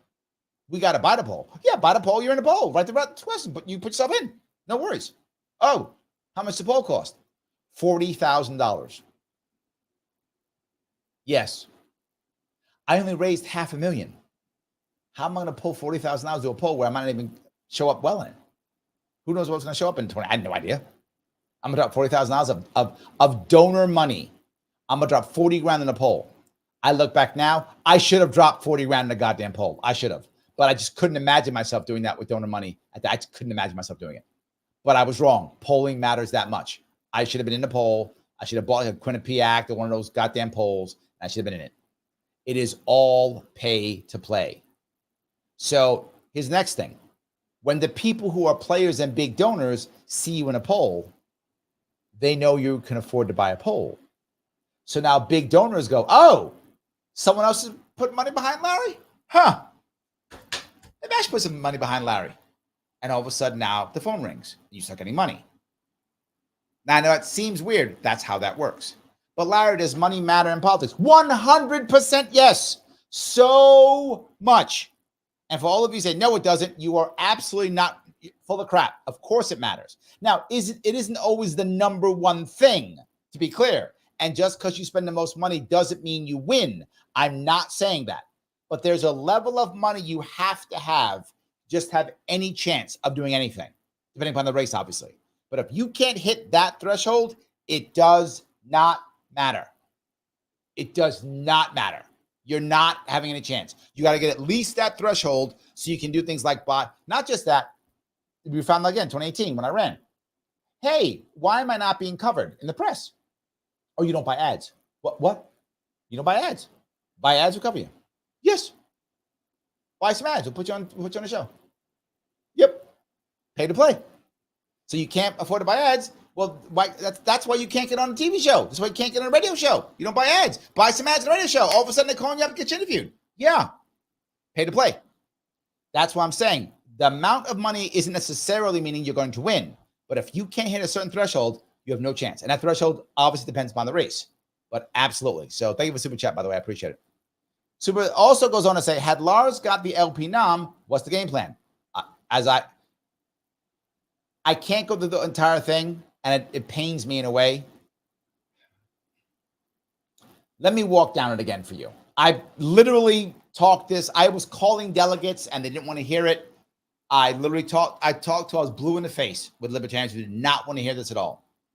The game plan is not a 50-state race. That doesn't work. We've been doing it for 50 years. It's been losing 50 years. So here's what libertarians tend to do. Prior to the nomination, they go around the states, meet libertarians, say libertarian stuff, and then try to get the nomination. Then once they get the nomination, nomination, got it, great. They raise a bunch of money, usually, but not always, but raise some money. Then they go around 50 states, talk to libertarians, say libertarian things, lose horribly. That's the norm. That's what we do every time. I'm doing it again. I said, don't do that. Don't do that. That fails every freaking time. Instead, focus on small areas first. We thought ideas like Maine, because Maine breaks up its electoral votes, and maybe Nebraska, because Nebraska breaks up its electoral votes. Focus on a small area, maybe Utah, right? Focus on these areas. Focus there first. Why? First month or two. If you focus there, then you wind up getting a good percentage in those areas. That becomes newsworthy. Newsworthiness then makes it a national campaign. The second I said, libertarians said, what about my state? I don't give a shit. Let me be very clear. I don't give a shit. If I can't make it a national campaign and raise millions of dollars, your state gets nothing. How do I know that? Your state's getting nothing now, isn't it? If you're libertarian right now, how good is your fundraising for your state right now? It's garbage. Correct. It's garbage. I know it's garbage. But imagine if Lars had won, took $250,000, which he had to spend, and he said it, and we all know, and thrown it into, say, Maine for a month. Took $250,000 and thrown it into Nebraska for a month. What would have happened? Oh my God, libertarians going to get an electoral vote. He might have got electoral vote. They might get it. That becomes national news.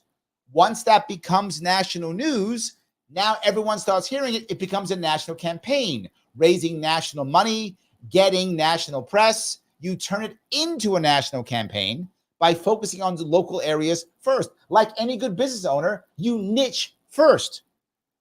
You niche your market first to gain a hold in that market. Then you expand the market. That's how businesses run. That's how it's how I ran my New York State campaign. People remember me. I was in like the smallest towns in New York State. Why? Nothing was happening in those places. So the press would come out. I'd get press coverage in a small place, but no one knew that the local newspaper, 10 people read. They would just see I was in a paper, and it became a statewide campaign. I expressed this multiple times. People did not, they got mad. My state. That's all they cared about. Well, your state's getting screwed now because I was right. Makes you mad? Sorry. You should have voted for me. You should have voted for Lars. You didn't do it. Well, this is what you get now. What are you going to do? I gave you my pitch more than once. Not just that. Once it becomes national and you now have a large amount of money, you can now pay captains in every state to do events in every state, supporting your own state, and still focus on small areas to actually get an electoral vote. Imagine if Lars had won it, focused on first, say, Nebraska and Maine, as we talked about, maybe Utah, whatever the case may be. Then after that, made a national campaign. He could buy the poll. He'd be in every poll because $40,000 was something that his campaign could have handled, which I actually told people this. So he would have bought the polls, and he would have been in the polls, and he could have made a three-way poll. He could have made him, Harris, and Trump if he wanted to. Three-way poll. You buy the poll, you put what you want in the poll. He could do it himself if he wants to. All good. So now he buys the poll. Now he's the third-party person. He's not coming in fifth now. He's coming third. Yeah, he might break 5%. Qualify for matching funds next 4 years. All that was possible. I told people that. So you're asking what the game plan is? I gave you the game plan. I'm not even done. Now you focus on at least one state. So once you've got a bunch out, you're out there doing getting to 5%, you now focus, okay, can we win Utah? Can we win Maine? So you put gold on the map. So that now, that November night, red, blue, whoever wins, wins. And then the Libertarian Party has gold on that map someplace. Change the party for the next 50 years. I'm not even joking. We become valid. Oh my God, we made impact. Now is our time. Lars Mapstead would have been famous as the Mapstead maneuver, or whatever we would have called it. He put us on the map for the first time ever. First time us having gold on that map. They show that map hundreds of thousands of times. The next 4 years, gold on the map with Utah, Maine, whatever, Nebraska, whatever it would have been. Now, and we get matching funds next time. How much talent would rush to our party? We'd have guys like Amash and Massey who want to run for president in 2028 because we'd have cash for them sitting there ready to go. Yes, that was the answer. That was the plan. The Libertarians did not want. But you know who's going to do that now? Bobby Kennedy Jr. will. He's going to win a couple states. He's going to do it. There's going to be purple on the map now. It's not going to be gold now. It could have been gold. It's not going to be gold. It's going to be purple. It's going to be purple. It's going to be the We the People party. They're going to be the ones who get a couple of states, if not a bunch. And he might actually take it to the Congress and actually win this damn thing. There's a real chance that Bobby Kennedy Jr. can actually win this damn thing. Put Republicans, Democrats, Libertarians, Independents all into a team of rivals in this cabinet and change the country. There's an actual chance to change this country. And I just gave you a pathway to victory for a third party that you've never heard of before, unless you listen to me. And Bobby Kennedy Jr. has the best chance as a third party to win since Lincoln. And there's no hyperbole in what I just said. That is 100% accurate. The best chance as a third party since Lincoln. That could have been Libertarians. We didn't want it. Okay. RFK Jr. will take it instead. Someone's going to take it. Because someone's going to give us a third party in New York State. Someone's going to give us a third party in all states that we could lose ballot access in. We're going to lose ballot access in at least 6, 7 states at least, if not 10, 12. Someone's going to give us ballot access. Or we can't run in candidates anymore. So, anyway, I don't know if that was good. If you like that, and that made some of you mad, I'm just telling you the truth. That's how I feel. That's what happened. You asked the question. It was super chat. I gave it. So, yes. All right. Anyway, Piggyback goes, people are really into Walz. I agree. That was my point. I completely agree. It isn't your bias, Piggyback. It's clear. I don't know if you were on earlier. I was expressing why I think Walz was a great pick for her. I think it was the right pick. I'm shocked on how good that pick was. I thought she would screw the pick up. I assumed that her team would do something dumb and worry about, I don't know, some political favor they gave to somebody. That was my assumption that would happen, and did not. They picked the right one. So I completely agree with you. I think it was exactly the right answer. So yes.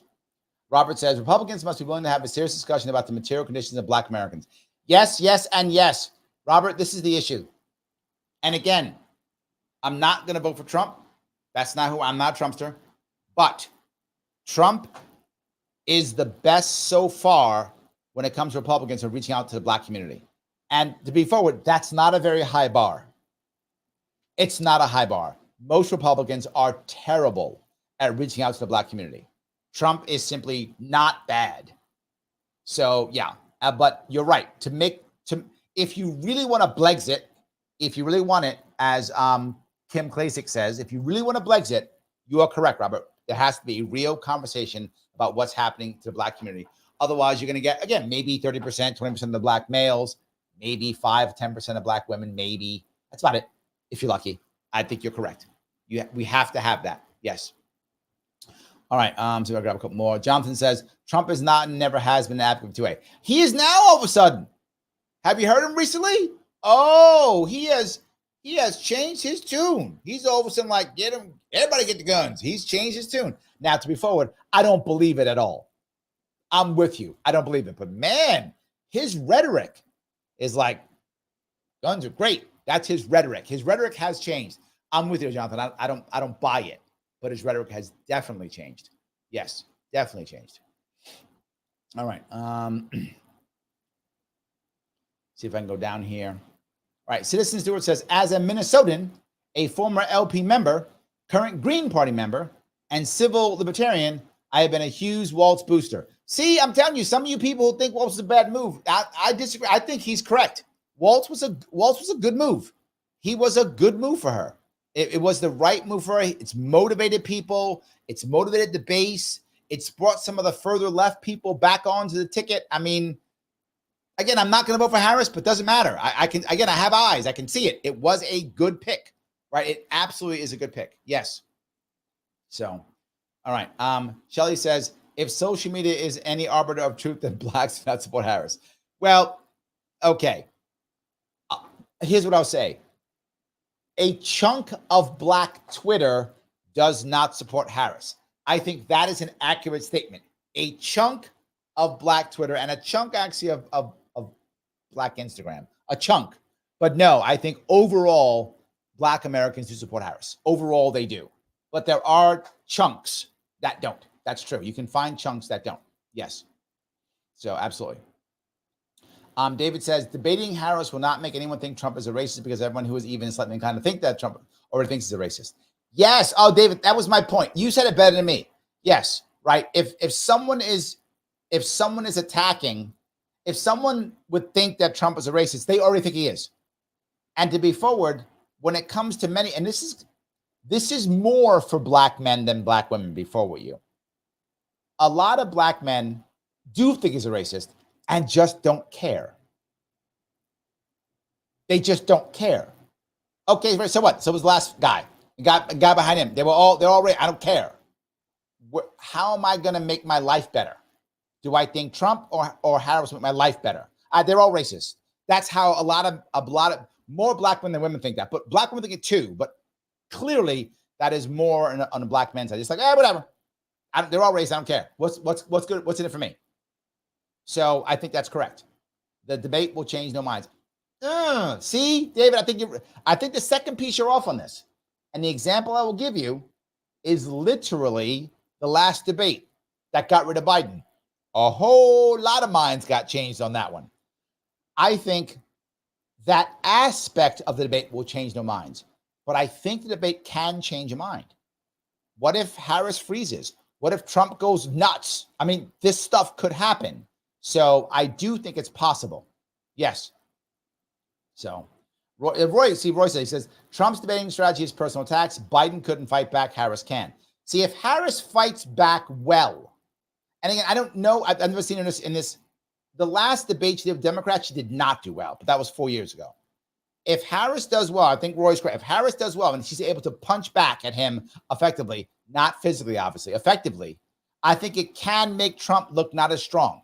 Because there's going to be expectation among the Trump supporters that he devastate her. That's an expectation.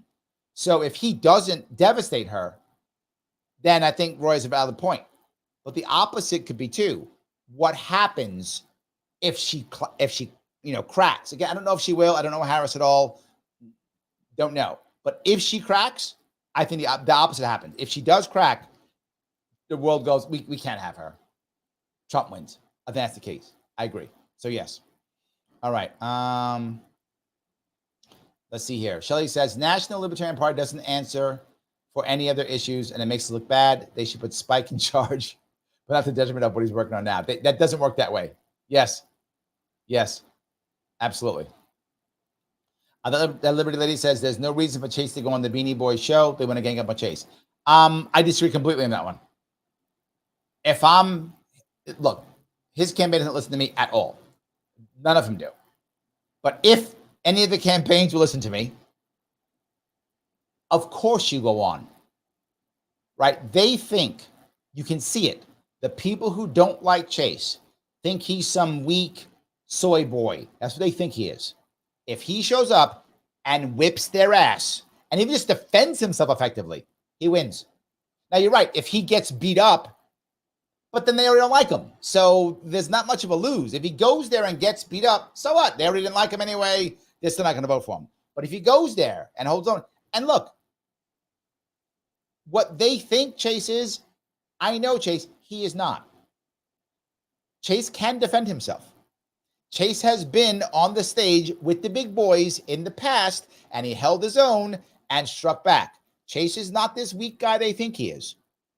So my opinion, and Chase isn't listening, he doesn't care, but you're asking me, so I'm going to tell you, he absolutely should go.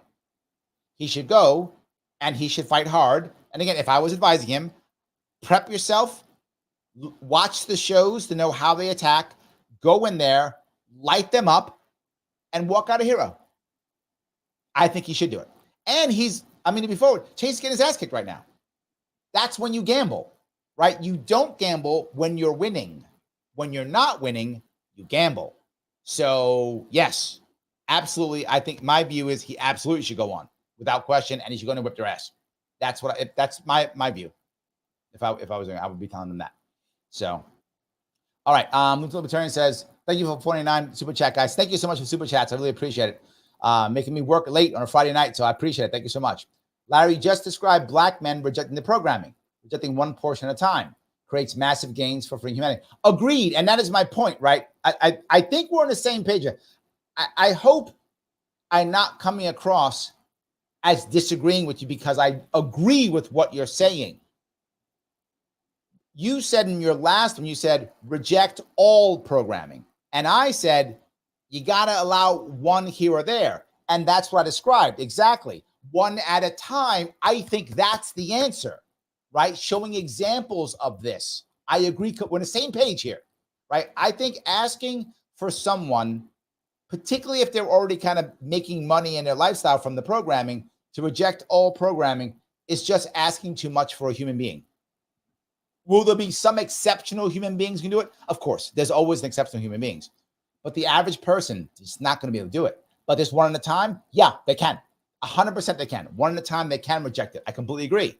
And again, more of us doing it shows them it can be done, so more people do it.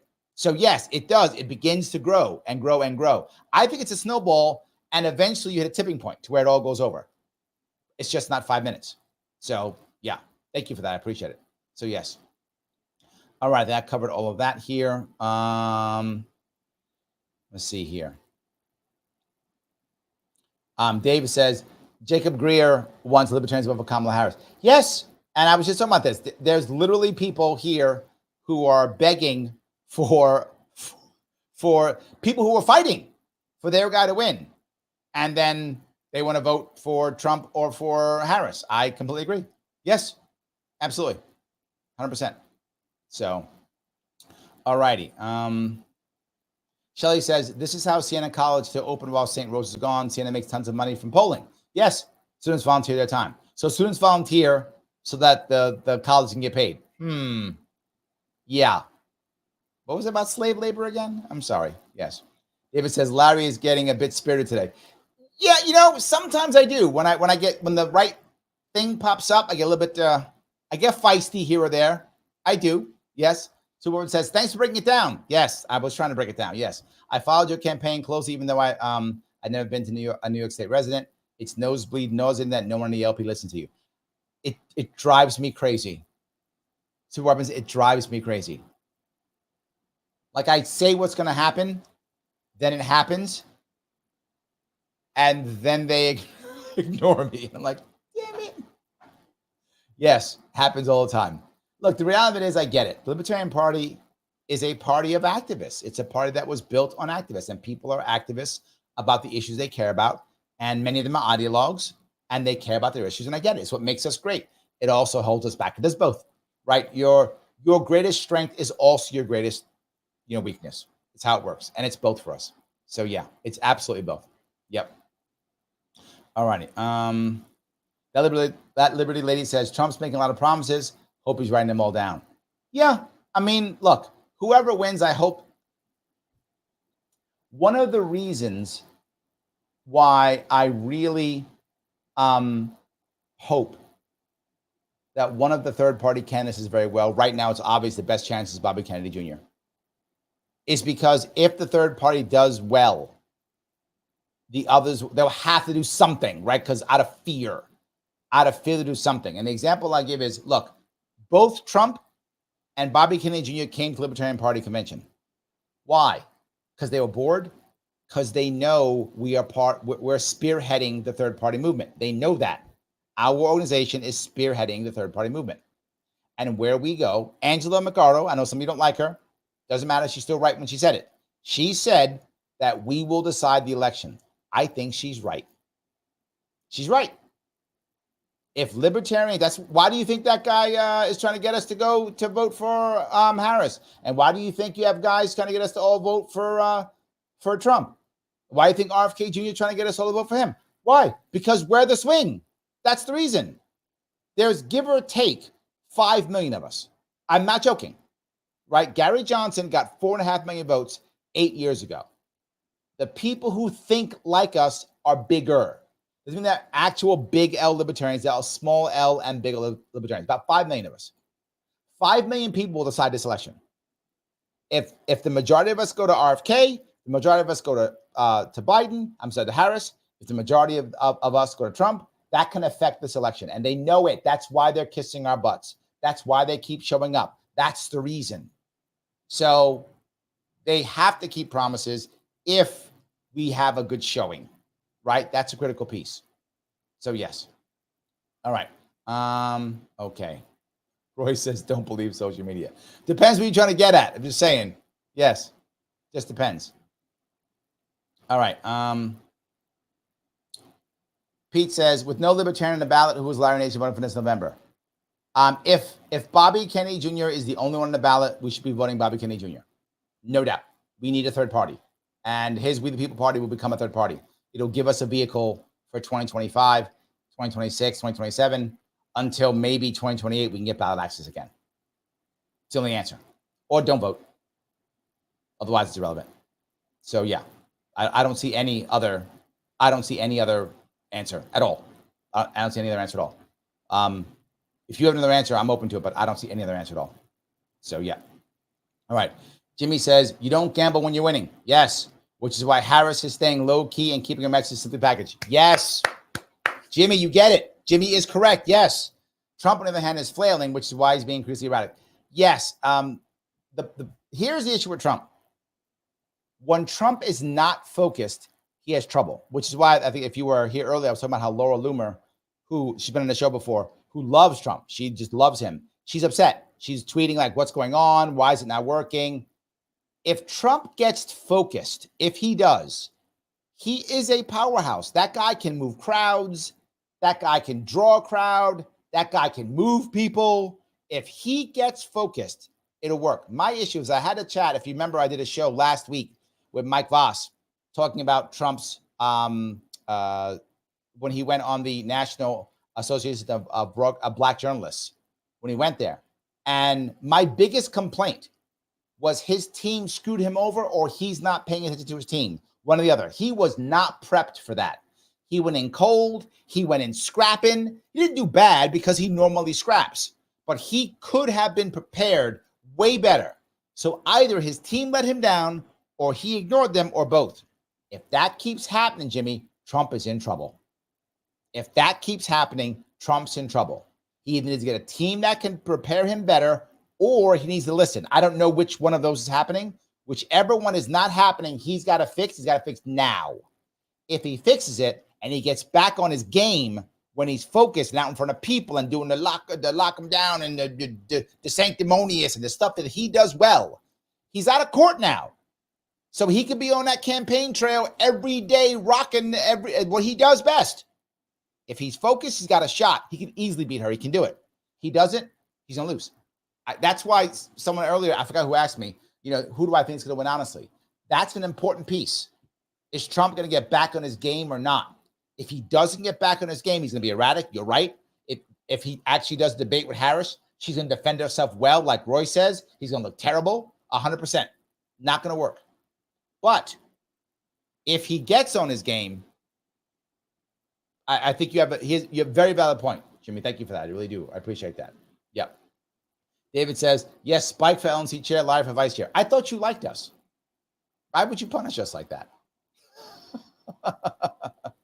No, thank you. For those who don't know, all the Libertarian Party, one of the reasons why people get mad, why are you libertarians doing X, doing Y? It's volunteer. It's all volunteer. Nobody gets paid. The entire budget of the Libertarian Party is like $2 million. The entire budget. That's one race in a Democrat Republican. And that's one candidate in one race in a Democratic or Republican race. That's one race, one candidate. That's the entire yearly budget for the Libertarian Party. We are the third largest party. That's true. It's like Democrats, Republicans, Libertarians.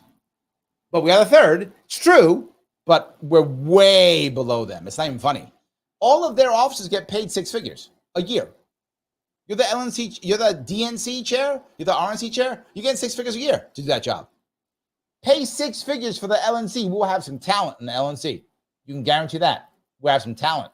Me and Spike would have been on there already. We already be the chair and vice chair already. Be done. Yeah. That's one of the biggest reasons. So, yes. All right. So I grab a couple more of these. Instant Defense says, be scared, very scared of the other party. Yep. That Liberty lady, Larry's always right. Usually right. I'm not, look, it's going to sound funny when I say this, but for those of you who are listening and don't know, my job on a daily basis when I'm not doing this is I'm a consultant. I'm either political consultant or a business consultant, much more political now than I've ever been. In the past, I was a business consultant for years. I've been a consultant now for over 20 years now. I started my business in May of 2004. So over 20 years, I've been a business consultant. And I paid my bills, raised 2 kids and a family with a wife who doesn't work in New York City. So clearly I make enough money to make that happen, right? If I wasn't usually right, then I couldn't make my money, if that makes any sense. So clearly I'm often right. If you bet on me, generally you will be correct. You will make more money than you'll lose if you bet on me. You will sometimes lose. I'm not 100% correct. I do make errors here or there. Of course I do. But I usually don't make predictions unless I'm comfortable with that prediction. Otherwise, I keep my mouth shut, right? So, yes, when I make this, again, New York State, I called the governor's race to the number. I said Lee Zeldin will lose between 5 and 7 points. And this is on video. So you can't tell me I'm making it up. It's on video. If you can't, you can look, you can find it. He lost by 6 points. I said between 5 and 7. He lost by 6. I don't make these predictions unless I feel, yes, they're real. And that's why it seems like I'm always right, because I only say it when I really think I'm right. That's why it seems so good. So, yes. All righty. Let's see here. I'll grab a couple more. Patty says, you could be a psychic, Larry, start a new career, or is very aware. You know what? How many psychics are able to make money is a thing called cold reading. I actually do it. And I do it, and it's a skill you have to learn if you want to be a very good interviewer. And one of the things to do as a business consultant is I hire and fire. So I'll hire people will pay me to literally do the final interviews for executives. So you're going to hire an executive who's going to make 6-7 figures a year. You're going to make sure it's right hire. You bring me in, I do the final interview. And one of the things you do is you do cold reading. You look at the individual, you know generic things, you look for cues in the person, and you ask questions that are leading. And I go, Larry, that sounds weird. It is, because you have to do it in a way that's legal. HR rules make rules on what you can and can't ask. So you have to get the information in a legal way. That is one of my skill sets. If I'm interviewing you, you're going to give me what I want to know in a legal manner. That's going to happen. And that is not easy. I do not break the law at all. I don't mind if I get recorded or taped. I do not break the law. And I keep documents, so I'm not going to break the law. But you will absolutely give me the information I want when I'm done interview, not interrogation. Interrogation.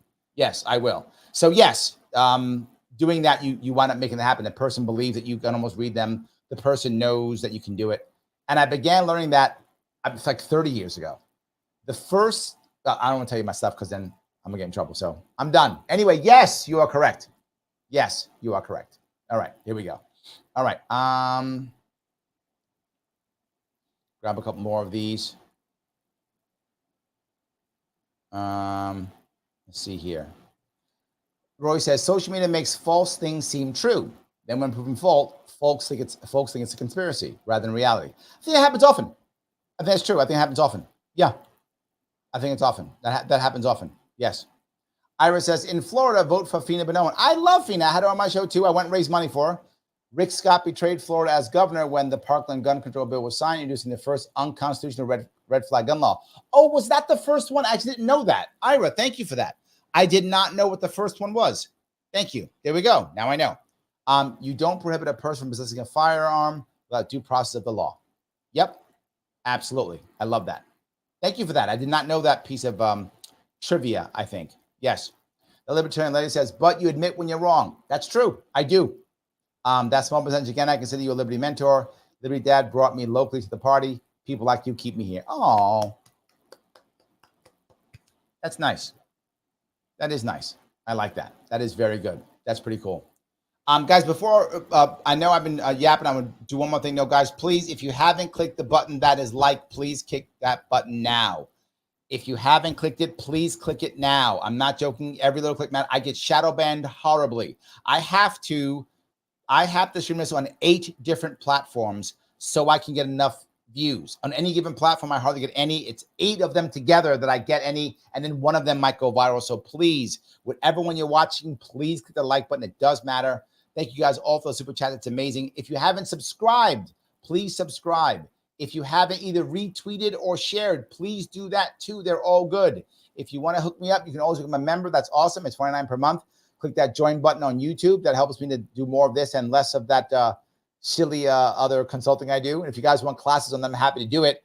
Maybe when I'm making enough money here, I can just do that instead. Maybe I'll do that maybe then if possible. Also, one more thing, guys. After you're done watching this, when it's over, please come back and leave a comment, whether that's on Facebook, whether that's on YouTube, on Twitter. Come back after and leave a comment on the video. Why? Because you know who likes that?